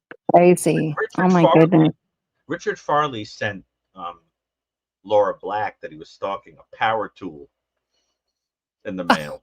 Oh boy! A turkey platter and a cup and a mirror. And, okay. Yeah, and then when she would try to move, every time she would move, she would go out to her car, and on the window was a Xerox of her new key. All right. Yep. There was no getting away from him. So, the point is, I love because I don't know how else to say it. I get fan mail. I mean, it's literally people want things signed. They, book. Oh yeah. Whatever, and then you get people who just, I don't know. They say, I have this, strange thing in my house. Oh my goodness. Well, thank you for enlightening me, because I didn't go that far in my brain, because I just wanted to, because you asked me a question. This isn't why I'm calling in. Remind me what we talked about on the interview room. I will. Thank you. I was just going to go into that, because that was the whole thing with me emailing you, because you asked me once upon a time, it's been a few months, because I said, hey, it was something you said. I don't remember what, because I'm flighty, because I'm sick. So we're going to leave it alone. And you were like, well, where was it, Holly? When did you talk to me directly on the interview room? So I actually got you a timestamp and a link, and I emailed to Josh. Josh confirmed. Not throwing you under the bus if you didn't do it, Josh. I trust you to do what you said. So this is what Josh said, that he passed it along. It was the interview room's New Year's Eve stream. It was just after 2 hours in. I don't recall the exact minute, but I did call in. I said, Karen is a force to be reckoned with, that I was really thankful for the interview room, that they don't say bad words. And so I don't feel, I'm not going to get flack for sharing the content with stuff. So I share the lab a lot, but you were on the panel, and all three of y'all, so there you go. But my point, but what did I say? What is this memorable thing that I said? I don't understand, and I've never didn't say it before, so thank you. You didn't say anything at all. You were just there, and it was you said thank you, and because I said I was thankful for you. Okay. And I also said I was thankful for Chris and Karen, and that I learn a lot from you guys every time. Yeah, each and every time. I really do. I mean, anytime that you, Josh, or Chris or Karen are and I'm conscious, despite chronic things, to see it. I'm there. And that's just it. I don't care what you guys talk about because y'all are gold. So you sent Josh screen cap and a timestamp or whatever.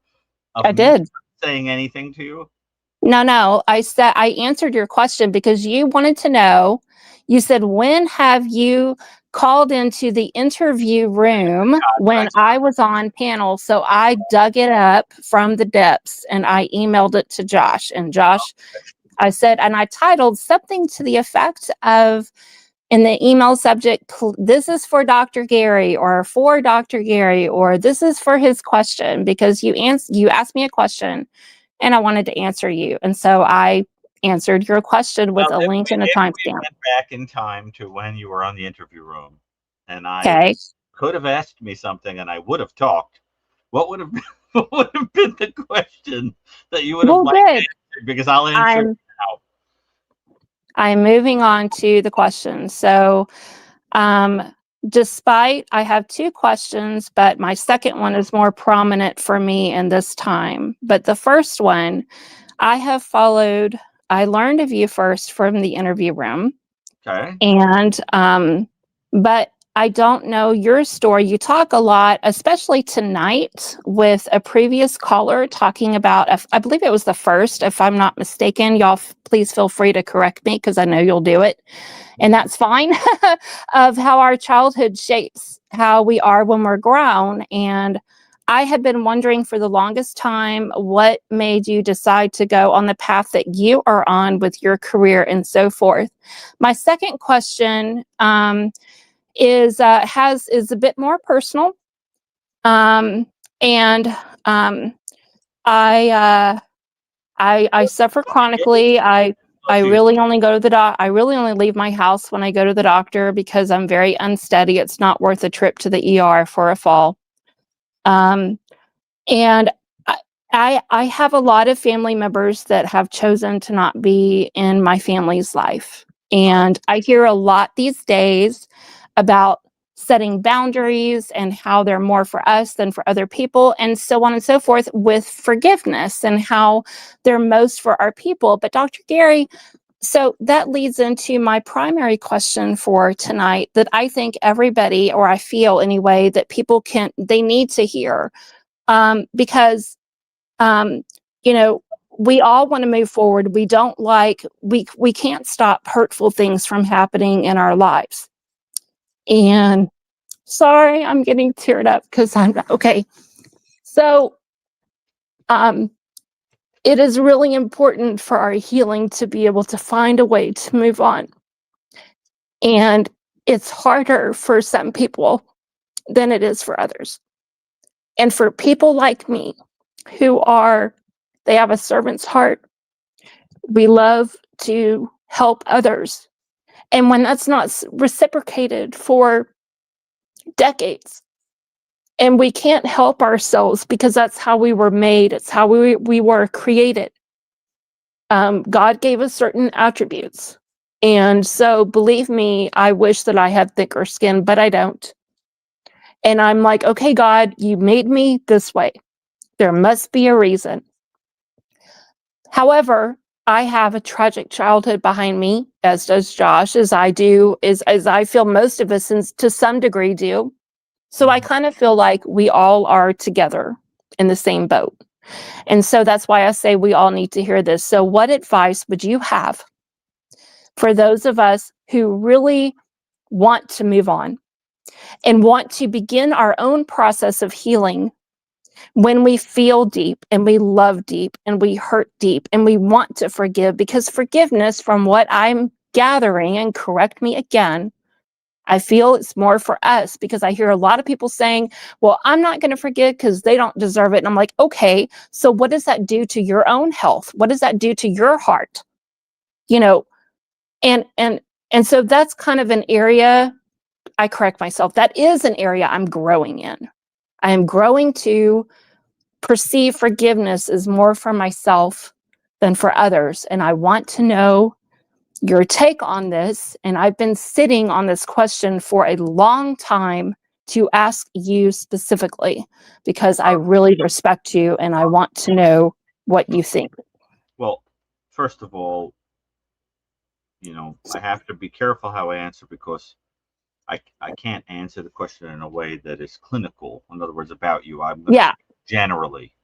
of course. But what I would say to a person who was thinking like this is, just for a moment, imagine that you're sitting in your living room or something and you're watching TV and it's 2 o'clock in the morning or 3 o'clock in the morning or something, and there's a knock on the door, a frantic knock on the door.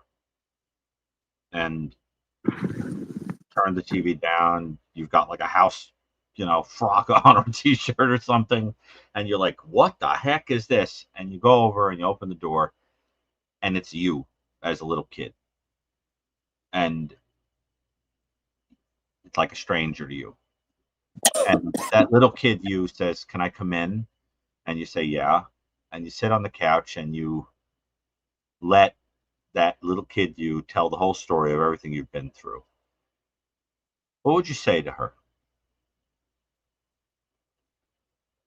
That is, I would tell her to not base her self-worth on other people and their opinions of her. Mm-hmm. That's what I would say. And what else? I would tell her to not lose hope and to, if somebody, oh, no, I back up.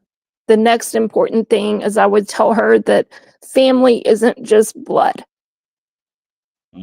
Because sometimes blood hurts more than water, and I have found that true family is across the board. It's whoever. It doesn't matter, blood or water. And for me, in my life, it's water these days. And I want to encourage the chat. As a Christian, I do pray for my estranged family every day. And I encourage my teenager to do the same thing. We pray every day. And I do it every day. And that is something I wish I would have known back then. Tell her, so in this fantasy, what else would you say?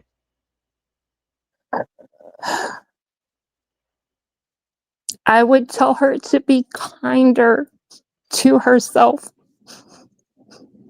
because I wasn't kind to myself. I internalized others' thoughts and opinions and treatment of me in ways I should never have done it.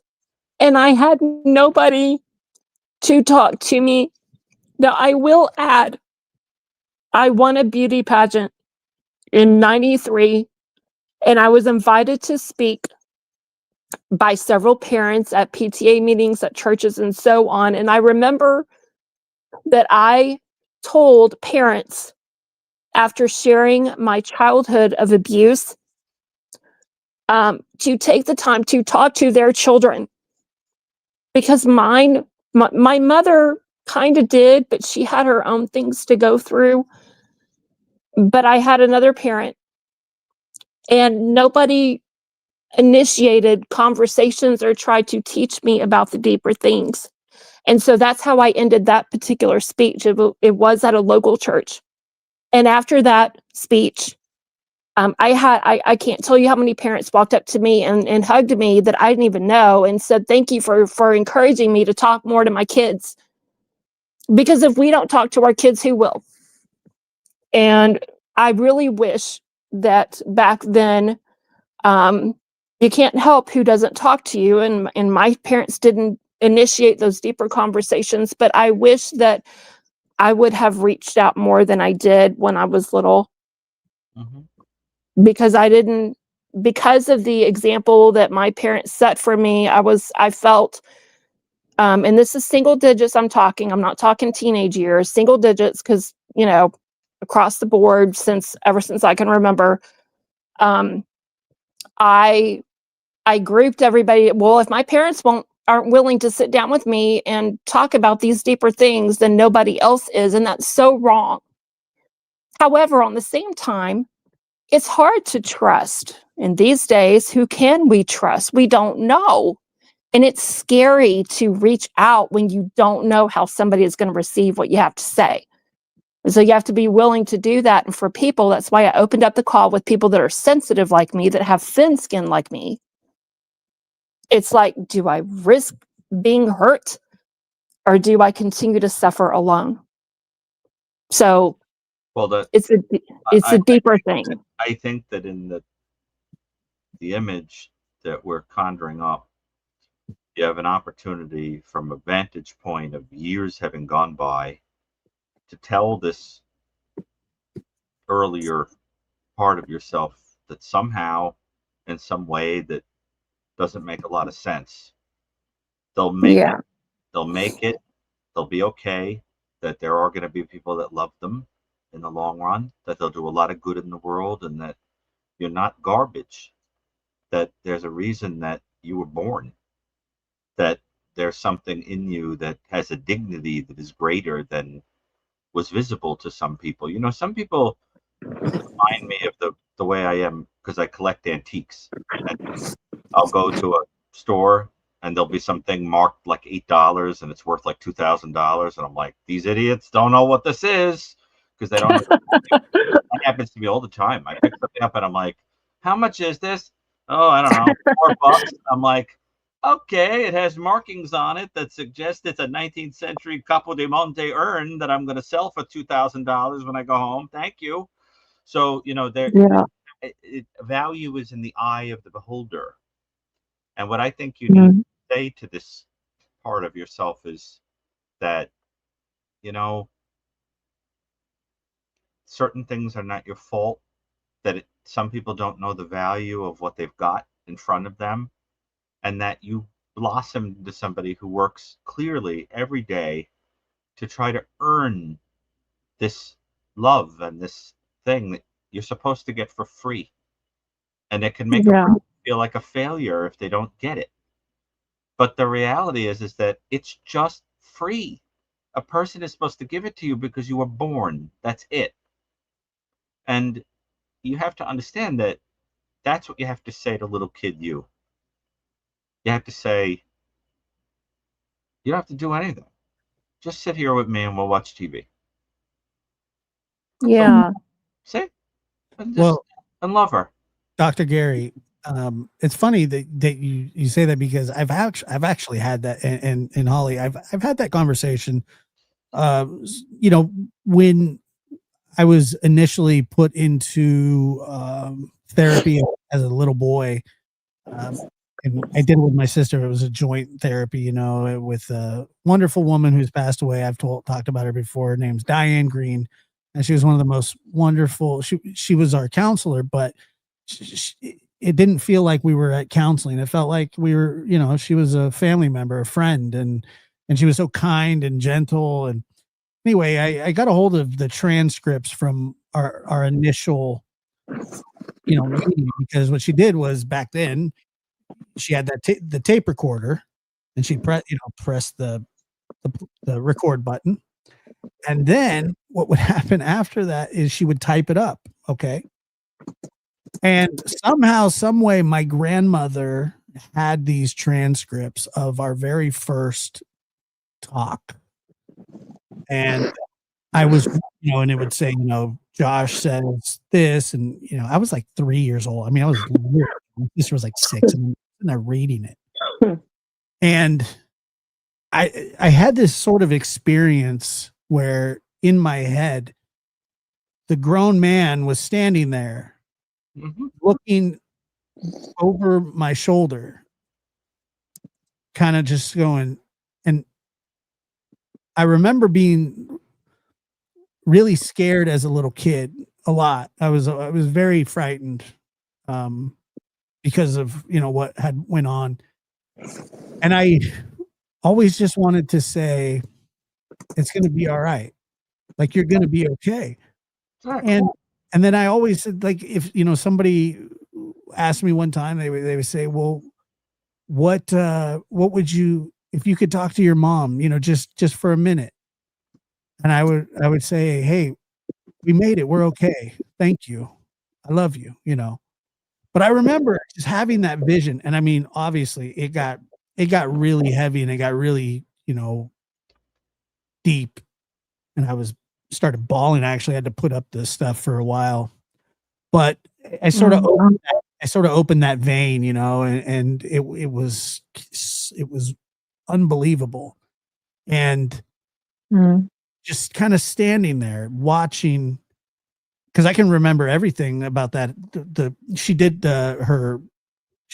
she was out of her home, so, and I remember everything about the home. I remember every little nuance, and she had all these little angels that collected, on the walls. And I, at her funeral,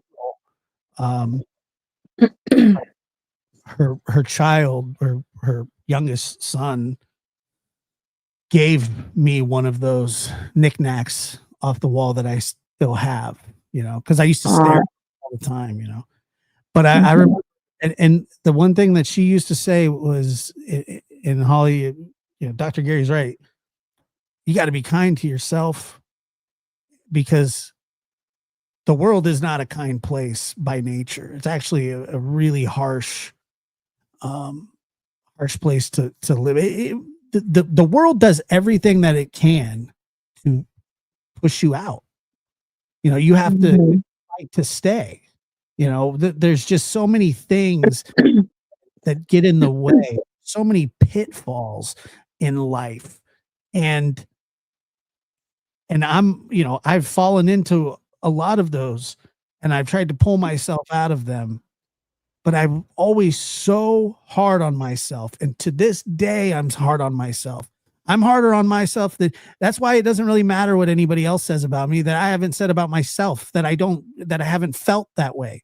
Some stranger on the internet can say it, and I go, that's all. Yeah, that's it.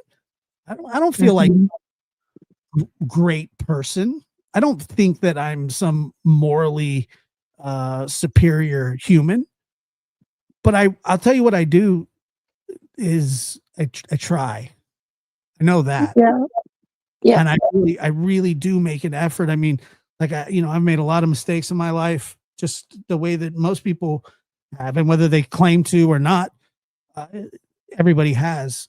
But I always try to do better.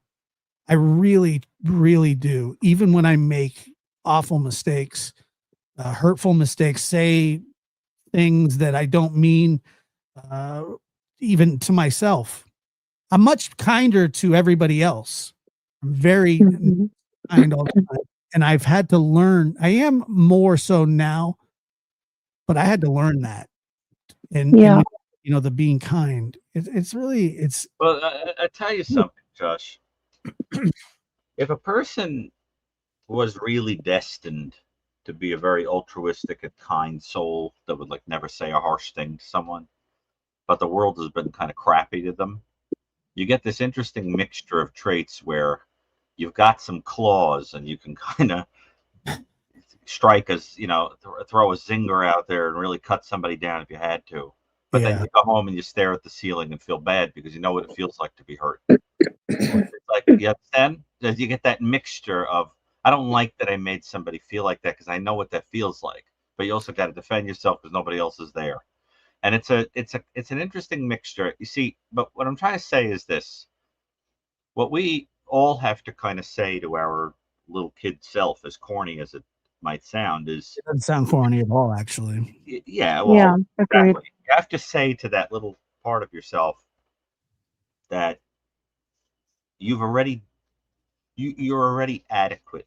You're already deserving of love just because you were born. And it takes a lifetime to learn to love other people and to let yourself be loved by other people. It takes there are people that don't learn it until their deathbed. It is the greatest and most difficult lesson of life. As the old song says, the greatest thing you'll ever learn is just to love and be loved in return. And for some people, it takes a lifetime to come to the realization that they don't have to do anything to make up for anything because there's nothing lacking. They just exist, and that's enough. But they had parents and people who made them think that it was a contingency. Now, this is the other thing. every one of us, almost every one of us, when we think about the darkness of our life and the crosses of our life, also has these people sprinkled throughout that were like standing at the crossroads at different points of our life and said, don't go that way, go this way.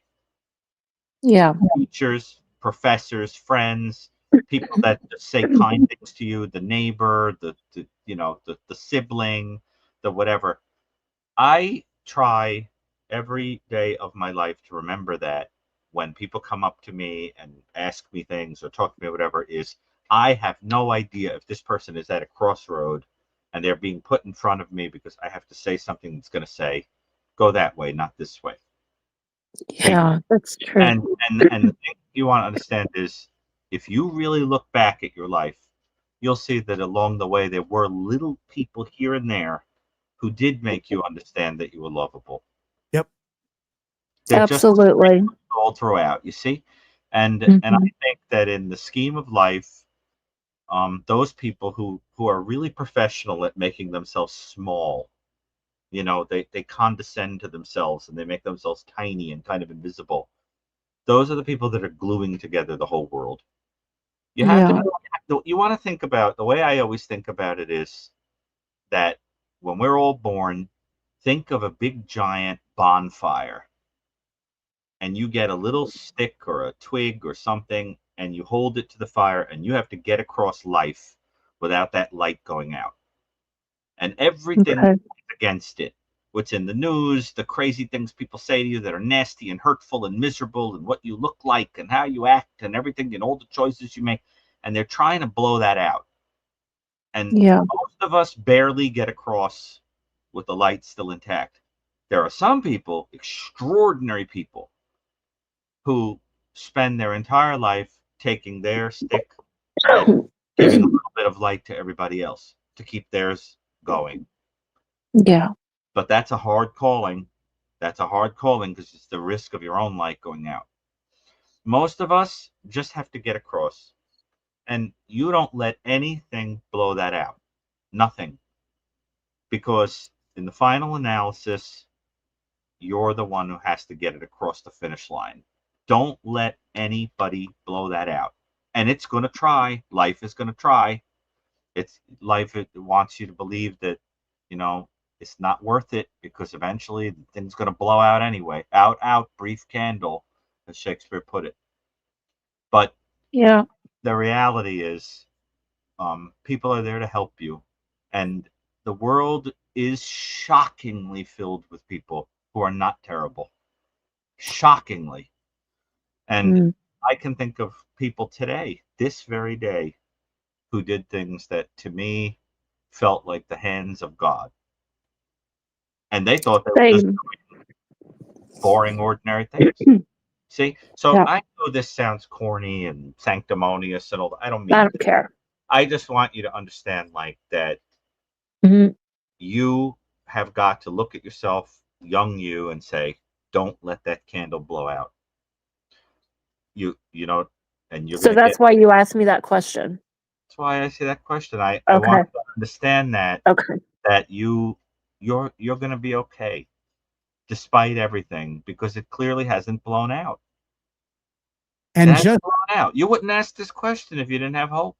But also, Holly, and I know because of your health conditions, you feel broken as a person physically. Yes. But your soul is beautiful, and it is whole, and it is not compromised. Good. Thank you. That's true. 100%.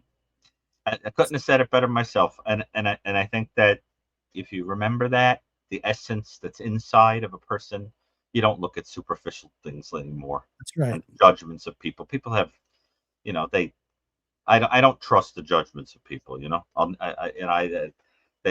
judge wrong. Look inside of a person. Now, and you know what I mean? And you gotta forgive people for having bad taste.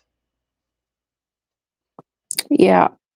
I often tell my son, don't compare yourself to someone's highlight reel. They have bad taste.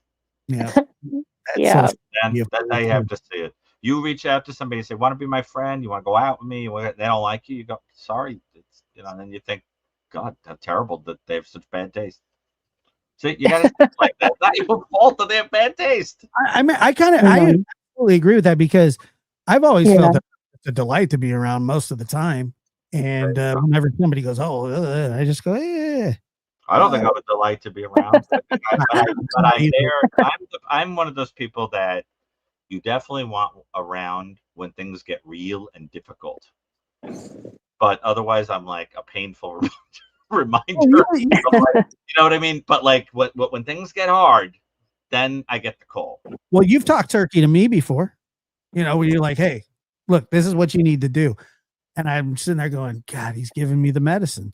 And nobody likes to hear that, but you're not even, it's not even from I mean, obviously you have the skills of being a doctor, but it's having a friend that's a doctor talk to you as a friend with doctor skills can kind of put you, you kind of go, "Yeah, I mean, that makes sense." And I would even tell you, I go, "That makes sense." You say, "Well, look, this isn't my first day, as Chris would say, this, and I don't even think about it that way, because I am so hard on myself. You definitely are.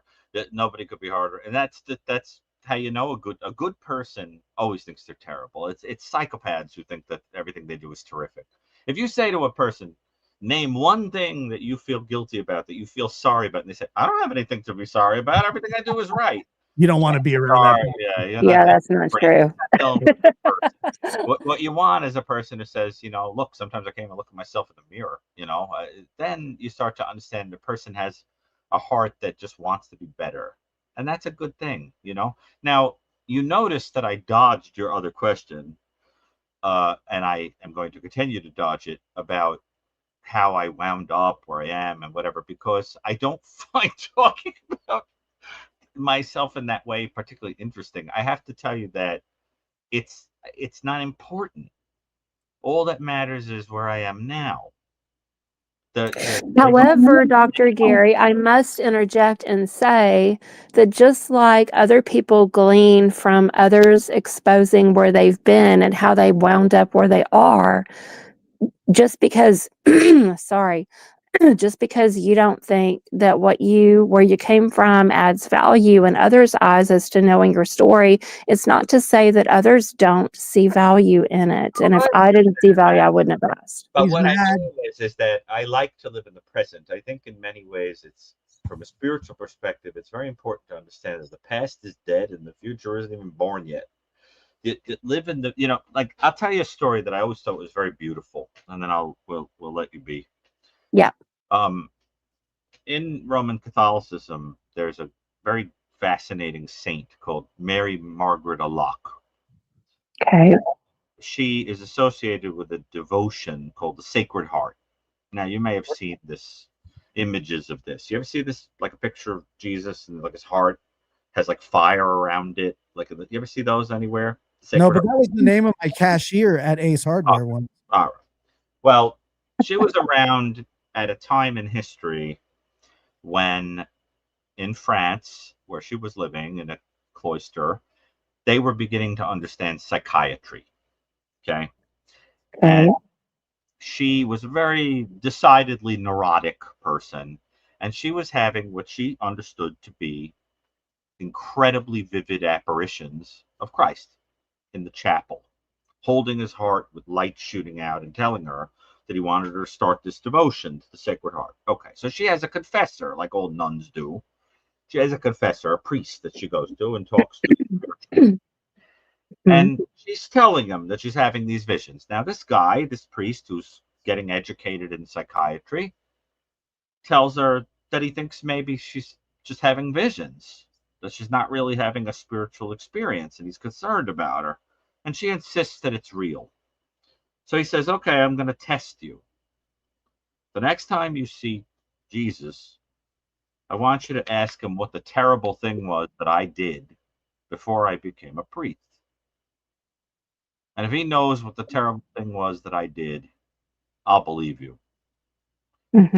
She goes and she has another one of her apparitions, and she comes, back to him, and he says, "Okay, Did you speak to him again? She says, yes, I did. And did you ask the question of what Father so and so did? Before I became a priest, that was so terrible. She says, yes, I asked him. And she said, what was his answer? And she said, his answer was, you tell Father that I don't remember. Okay. Okay, now what's the point of that story? The point of that story is that love, which is an eternal thing that only exists in the absence of time, has no past and it has no future. It only has now. And in the now, the past can be forgiven and gone, completely wiped out. And the future is not worth obsessing over because it isn't born yet. There's only now. And in the now, feel the okayness of it. Feel that something terrible is not happening now. Be in the now, because one day there won't be any more nows. Right. There'll be a last now. One day Last now. there will be a last now. Believe it or Yeah. not, there will be Yeah. a moment. Well, at least in this life, there'll be a last now. Then there'll be one big giant eternal now. But in this life, there will be a last now. And that's the other thing is you have to remember, all of your time has the illusion of feeling long, but it's really just a bunch of seconds tied together. And you can take those seconds and you can give them away like water. And there is Yeah. nothing more valuable in the whole world than time And because it's running out. Look at what we're doing right now. Minutes and minutes and minutes and minutes and minutes. And we're just trying to help you. And you have to say to yourself, wow, in the scheme of things, these people's entire lives could have been changed in a few minutes. Their whole spiritual outlook could change. Their whole eternity could be affected by a few minutes. And they gave me that time like water.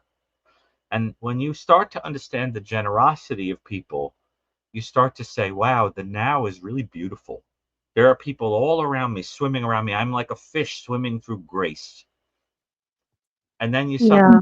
grateful and you stop paying attention to yesterday and being anxious about tomorrow and saying, right now, I'm swimming in possibility. And well, Dr. Gary, funny that you say that, but it's funny that you say that because my neighbor, him and I were doing some yard work a little while back.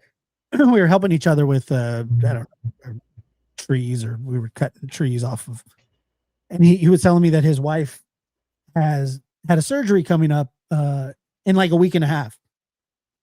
Excuse me.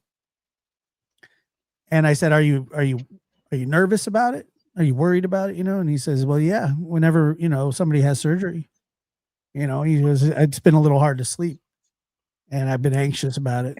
And I said, and what's that done? Like, what did that do for you? Does it help you? Did it help you? Is it helping? He says, no, it's not helping. And I said, I've had to learn to, I've been anxious my whole life about things, waiting for the other shoe to drop, or like there's a piano hanging over my head, and I would always be anxious about things and worry about those things. And never in one of those situations, and I identified this on my own and then talked to a professional about it, but never ever did it ever help a situation to feel that way. Yeah. And now I know that it's easier than done, but I used to tell my sister when she would have like panic attacks, or she would be anxious and getting ready to go into a panic attack, I said, have you felt like this before? Because she'd be scared, I'm going to die, I'm going to, have a heart attack or so, things like that. And I said, you felt like this before? And she goes, yeah. And I said, and it'll pass. And she says, she said, but what if it doesn't? And I said, what if it does? Because it always seems to, until it doesn't, right, Dr. Gary? There's always going to be a last moment, but it always seems to pass. And it manages, because everything, good and bad, is going to pass. You get sad that nothing lasts, but remember, nothing lasts. That's right. See, the transience is the curse and the blessing. It's like, that's why at the end of The Catcher in the Rye, Holden bursts into tears watching Phoebe on the carousel, because he was so obsessed with the idea that things are progressing and then they're going to get old and die and he's going to lose them like he lost Allie, his little brother. But then he realizes that they come back around the other side of the carousel. It's a big circle. And then Yeah. every loss is a gain. Now, before you go, there's something Sure. I want to read, if that's okay. You know, Please I do it. love my little readings. I know it. We all love it. Let's I'm do like it. a Let's do it. grandfather with the, I mean, like I I go would say shop. we all love it, but And well, I don't think that Josh likes Culture Hour, you know, when I do it. But the no, thing is that I want to read this because I think it's very beautiful, and it's written by Jane Kenyon, a wonderful poet that died of leukemia. And she died of leukemia. She was diagnosed in 1994. She died in 1995. She wrote this poem in 1993, right before she was diagnosed. It's fascinating. And she had suffered her entire life from very serious depression. And she came to a lot of the realizations we're talking about tonight. And she decided to write this poem called Having It Out with Melancholy, where she decides she's going to tell off depression.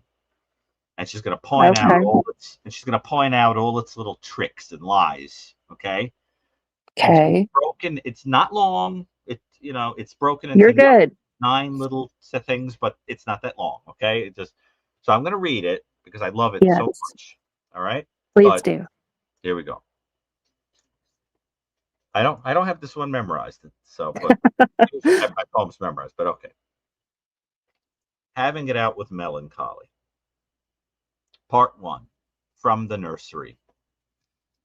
When I was born, you waited behind a pile of linen in the nursery, and when we were alone, you lay down on top of me, pressing the bile of desolation into every pore.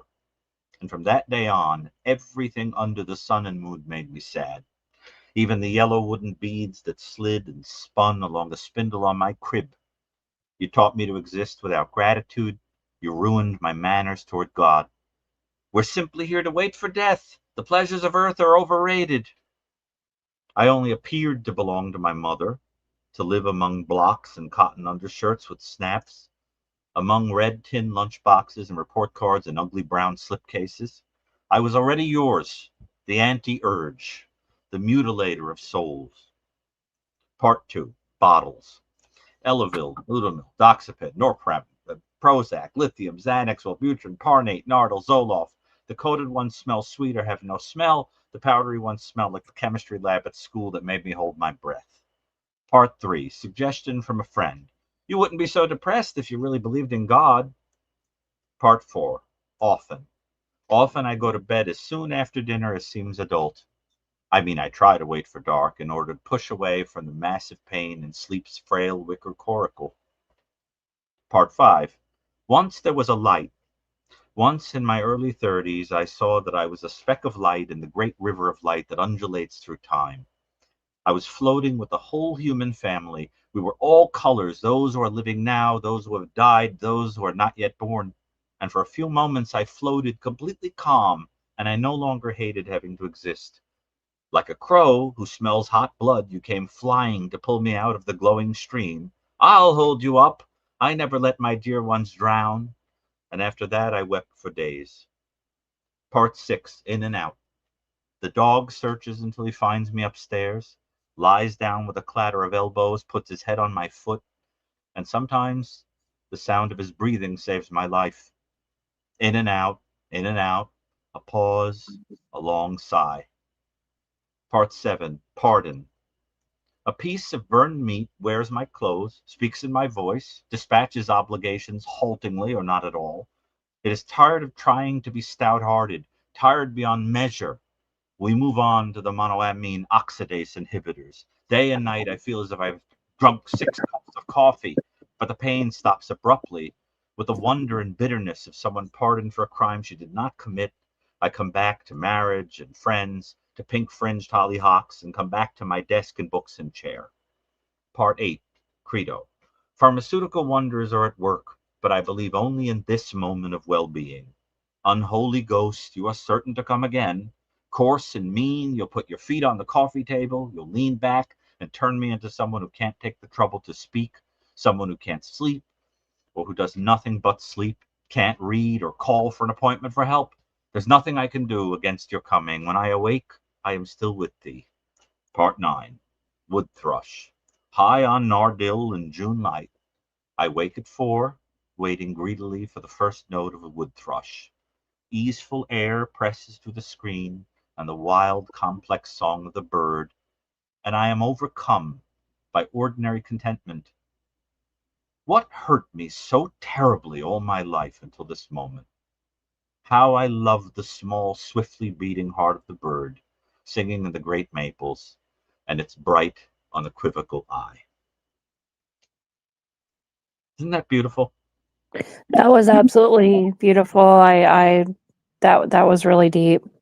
And I think that was a very fitting summary of what Right. you shared with me. And I've also been watching chat because I'm a dork and I have Chromebook open. So I'm watching and I'm talking in my phone. So there we go. And I can tell that through my being vulnerable, through my unplanned tears, that many people needed me to open up. They needed to hear something that you said. And for that reason, I'm glad that I chose tonight to be the night Of course. that I called in to you guys. And there's just a lot of truth. And I'm really thankful. And I want to thank you personally, Dr. Gary, because you were like, well, did you talk to me directly? Well, I'm talking to you now, and I'm thanking you directly now because I got, honestly, aside from my husband, I can't remember the last time I was so vulnerable as I was tonight. And I do that willingly, and it was my own thing because I needed it, and I think others needed it too. And so I'm happy to do it. But And I'm happy that I did it. what's the essence of the poem? That in the final analysis, all there is the now. And in that moment, she looked out the window, looked at the birds, felt the air, and realized that she was alive. And when you're alive, there's hope, there's change. You can make the past into anything. Right now, you're filled with possibility. You can do anything, anything you want. And you have to feel life coursing through you. It's so precious. It's so precious. And I'm trying to tell you, you know, Josh and I, we love doing these call-in shows, but you know, it's a lot of work, it's a lot of energy, but it's worth it because it really feels like it touches people. It does. It does. Good. And I'm thankful. I'm sure everybody here, chat, show your love for Josh and Dr. Gary for doing this. This was a very impromptu Sure. night call-in show, and what a treat. And I think it was much needed for all the callers as well as myself in chat. Well, So I'm thankful. After this week, especially when we've all, you know, it's felt like life is cheap and you don't know who to believe, and the people in charge don't seem to be doing anything, and the people that, you know, that are all around you are saying terrible things and are split up and fighting with each other and hating each other. Exactly. It's nice to kind of remember that we're human beings. We share DNA, for God's sake. And You need to be reminded. these feelings, we share them too. You know, people don't tell each other that, but believe me, the average one in the audience, the average person in the audience, they know what we're talking about. You know how many of us in the audience have had the moment of laying in bed and staring at the ceiling and say, I wish I never did that. Why couldn't I have done better? You don't think everybody does that? You don't think everyone sits in the darkness and stares at the ceiling and thinks, one day I won't be here anymore? Yeah. Or I should have hugged that person more. Or why didn't I call them when they asked to see me? Now I miss them. I had them for all those years and I didn't see them. You don't think we all think that? In other words, you have a bad case of being a human being.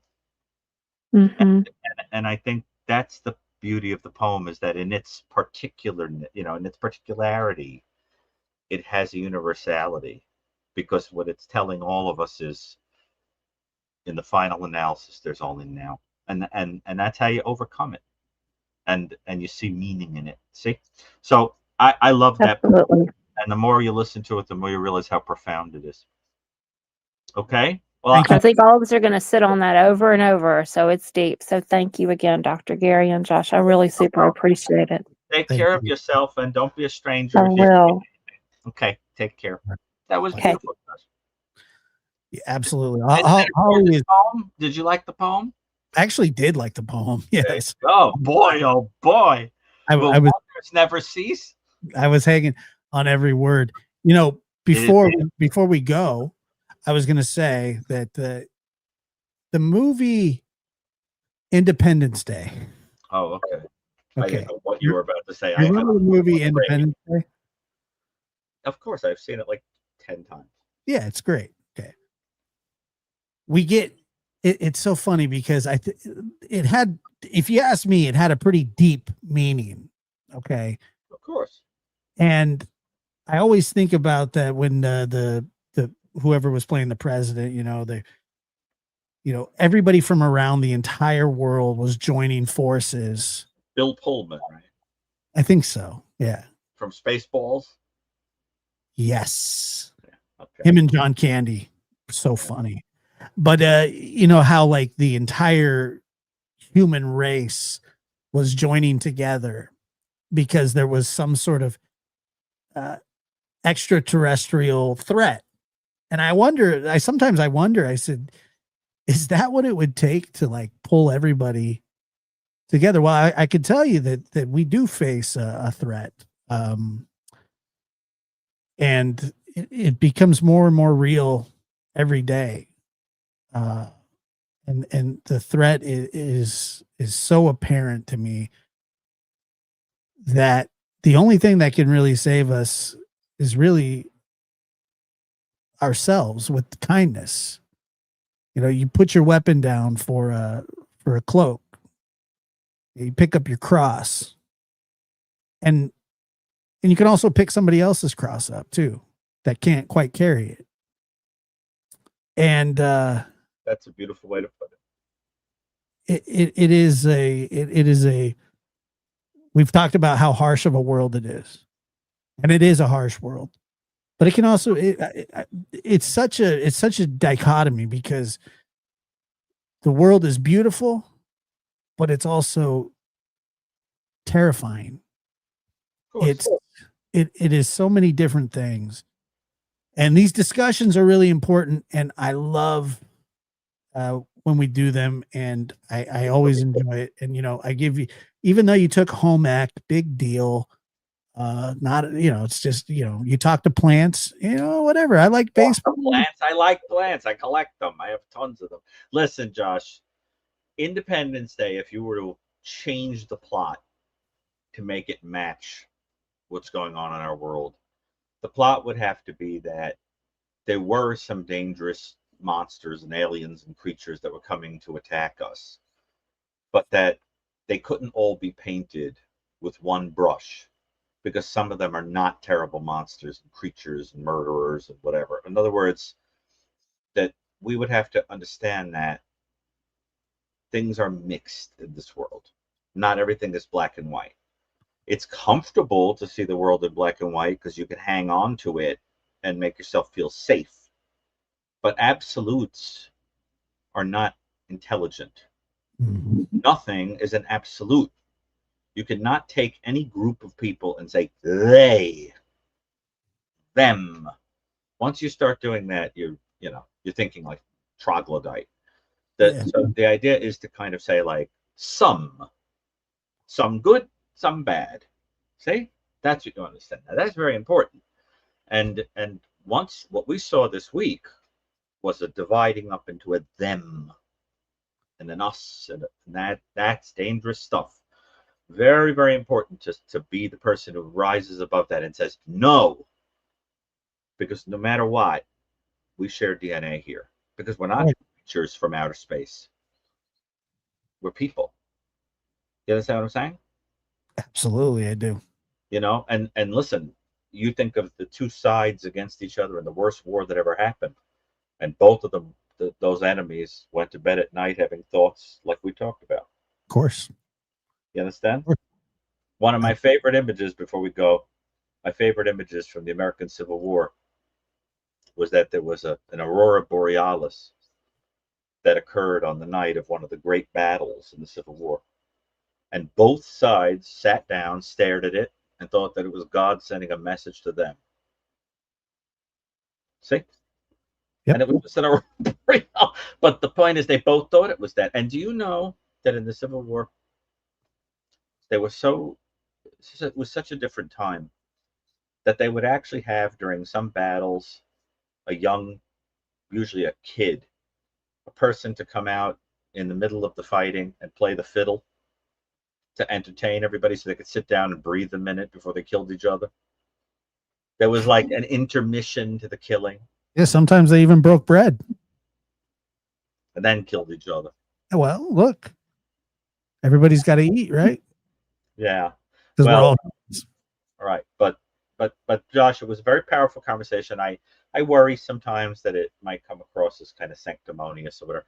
But the reality is that I think it helps people, you know, and we managed to do it in such a general way that it's not a clinical conversation, sure. It's a universal conversation. And you know, it means a lot. And you know, it means a lot to me that you invite me on, you know, that you feel there's some value to my jibber jabbering, you know, and so that means a lot. And you do give me a lot of time. And in the meantime, I hope people will read The New Evil. It does help for people. Yeah, please. The New Evil, you can get it on Amazon or any major bookstore near you, Barnes and Noble. I don't know the name of any other bookstores than that, but I will say that you don't know. I will ask you this: what is an ETA on a new book from Dr. Gary? The Cold Case Foundation book, or the book that I'm writing? Whichever one's coming soonest. The Cold Case Foundation book, I'm going to probably turn our manuscript in sometime around November. Very cool. So hopefully we'll be looking at next year, but that's 15 authors. Yeah. I know it's quite an writing a book. You know, I actually thought about, I've thought about it before, and then I was like, I'll just read one. That's awesome. But if you ever want to write a book, let me know. Writing a book is like giving birth.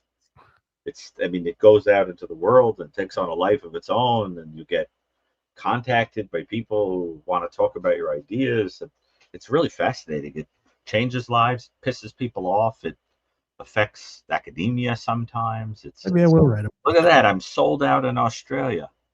That's pretty cool. Well, you know what I will do, though? The forward to that book, I'll write my own forward, will be the camel story. I think you should let that one die. Seriously, just take it and throw it down the memory hole. And the past is dead. I don't think I can, man. Do you think it's so terrible that I didn't want to tell the story of how I wound up doing this? No, but I will say that as many questions were brought up tonight about how someone's childhood molds them into possibly being a lunatic, it was a little, I thought that maybe you should have maybe, I don't know. No, I didn't think it was terrible, but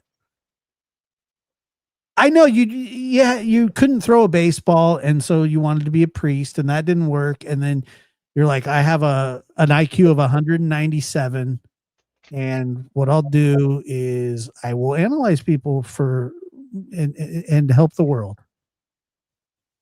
Did I get it? Actually, I could throw a baseball. I just didn't care about it. You can't throw a baseball, and I don't think that you can catch one either. I can throw a baseball, and I can catch a baseball. I just have no interest in it. I have to because I have a nephew that loves sports, but I have no interest in it. I look at it and I'm like, what am I doing? Like, what is the reason that this thing exists? But I do it. And I understand. I've learned that it's the joy of just spending time with a person and doing something that's not that cerebral. So you don't. So you think that the camel story should just go away? I think that if you made clear what the allegory of it is trying to say, it would appeal to people. But otherwise, it's just a weird, like, Christmas story about that. Funny. Yeah, I think so. But I think it needs, some a Contact? writer's touch. You know what I mean? Remember we tried desperately to turn it into a spiritual story. Well, you did. I didn't. I tried. I really did. tried to The search audience for looked at you like you had stepped on their oxygen tubes when you read that story. They had no idea what you were talking about. I remember you telling that story, and the audience was like, "What?" And then I tried desperately to make it into something, but it didn't work. And they were just like, "Yeah, okay, gotta go." I also remember your Christmas poem. What was it? The night before you said it to the night before Christmas? Yeah. You're not going to make that an annual tradition, I hope. Oh, absolutely, I am. And because matter of fact, I'm going to start working on a new one. But I'm telling you, the camel story. I think people want to hear it. You want to remind everybody what it was about?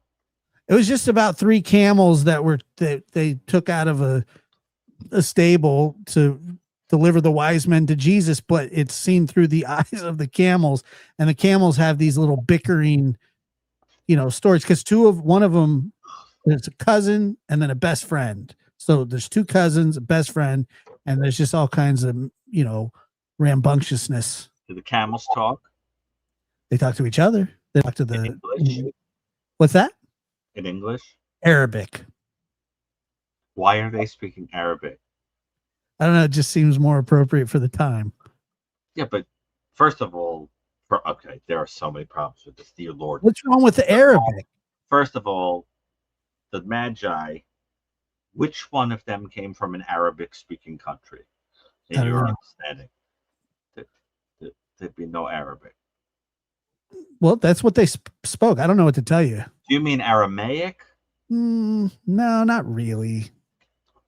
Jesus Christ. Christmas. Okay, so in this Christmas story, the camels are the center of the story. Yes. And they are going to visit the nativity scene. Yes. And you're seeing that story through the camels. Correct. Why the why not the sheep? Why not the because the camels were the ones that had to carry the wise men. They were the most instrumental part of getting the wise men to baby Jesus. Yet they were just nothing but, they were just spitting camels who just hung out and ate hay and shit all day. I don't know. But their life had a major purpose. Oh, I see. Okay. But then along the way, they're trying to work stuff out. You know what I mean? To be honest, I can kind of understand. I think it's interesting. I always like the idea of like the story seen through a different set of eyes.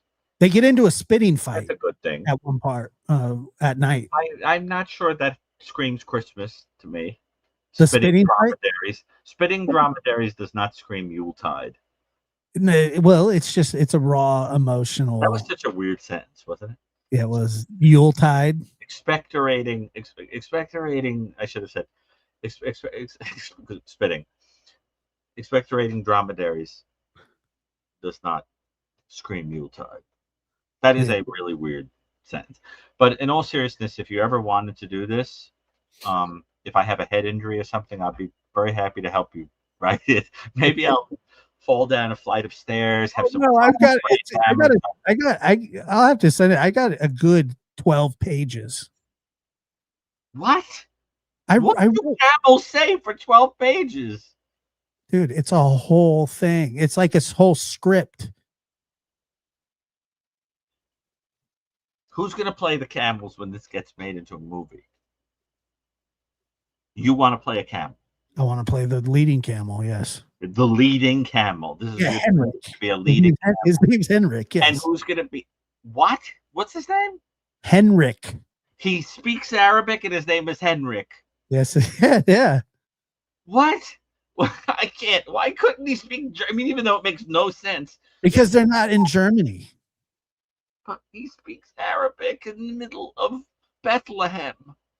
Well, they end up going to Bethlehem. It's not really where they're from. Do you understand? You don't know where the camels came from. That's true. Yeah, you know where the wise men came from, Yeah. but you don't know the story. The camels have an origin. The whole thing. It's like from childhood to the delivering of them to Jesus. Okay. Well, I don't know what to say. Well, that's it. You're cut out on the royalties, so now you're screwed now. Royalties. Well, in all seriousness, I think it's nice that you thought of this. How old were you when you thought of this? 35. What? 35. You thought of this at 35 years old? I wrote it at 35 years old. Josh, I honest to God thought you wrote that when you were like 6. I know, and I'm not ashamed to tell you that I did not. You wrote that at 35 years old? Maybe 34, but yes.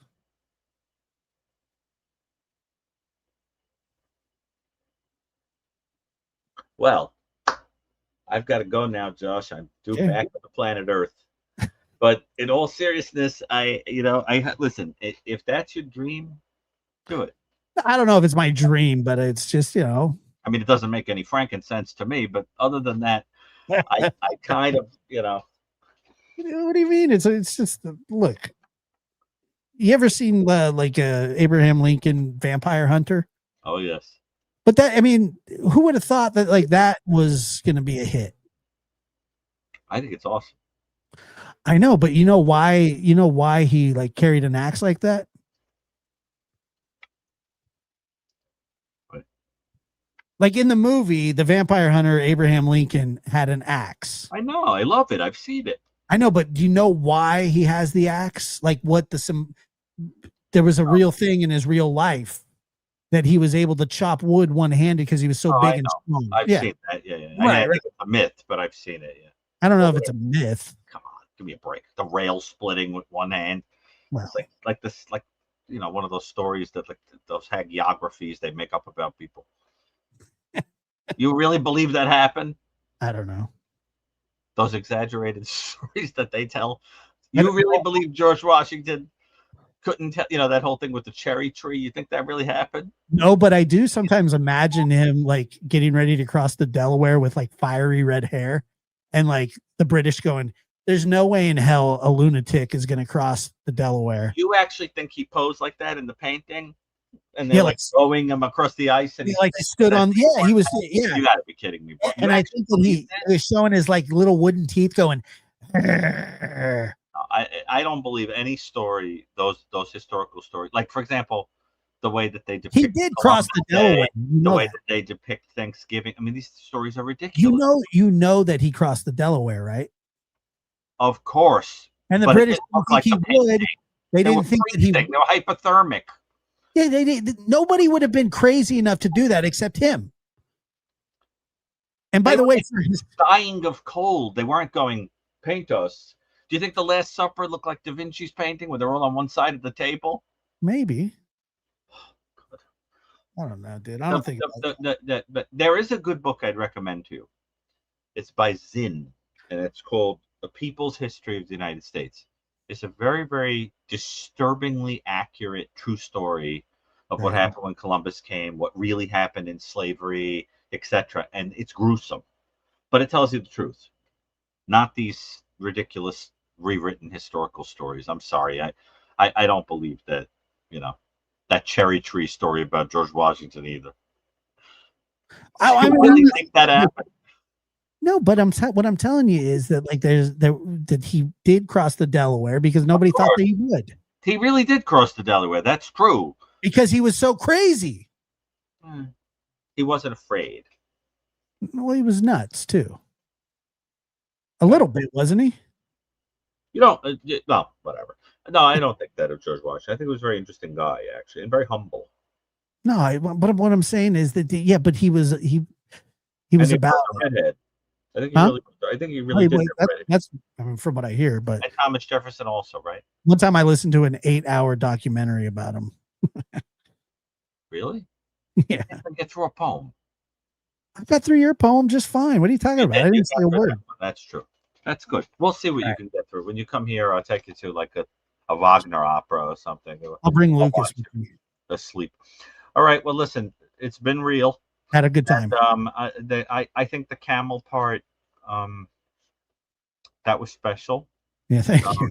You know what I'm saying? I'm not sure what I think about it. Right. I'm not sure I could think anymore at all. Mhm. It was a very emotionally powerful conversation across the board, but let's face it, it was a horrible week. No question. Hard week to be human beings, and it was really nice to get together.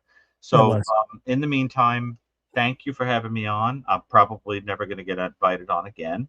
Probably. But that's okay. Yeah. I'll be back by popular demand. Hopefully. You will. Absolutely. Okay. Well, I appreciate it, Dr. Gary. Thank you so much. And I know the audience appreciates it too. Okay. Good night. Talk to you soon. Bye. All right. Well, there it was. There it was. There you had it. It's a good time. Good time for everybody. We thank Dr. Gary, and he's a great sport, and I want to just thank you guys here for the Kathleen, Toto. Look at that dog. Appreciate it. Donna, thank you so much. And Shannon Marie became a member. That's very cool. It's good to see you, Jerry Lynn. I'm glad that we got that fixed. And Angela, thank you for your super sticker. Lisa, thank you for the 20 gifted memberships. It's very kind. And Kelsey, as always, thank you for the 5 gifted memberships. And I appreciate you guys all being here. And yeah, it's been a blast. Australia has the largest wild camel population. Maybe they came from there. I'm glad that, and I hope you guys had a good time. And I know, we get playful and stuff, and I really do enjoy it. So anyway, that's why he wore the white wig. That's what I've heard, actually. That's what I've heard. All right, guys. Thank you so much for being here. Appreciate it.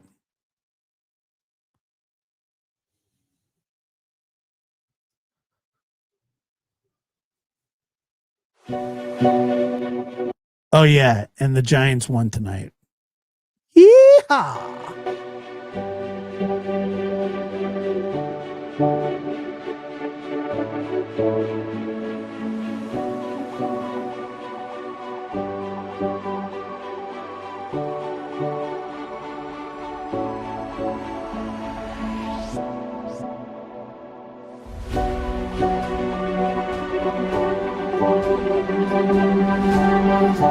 Thank you.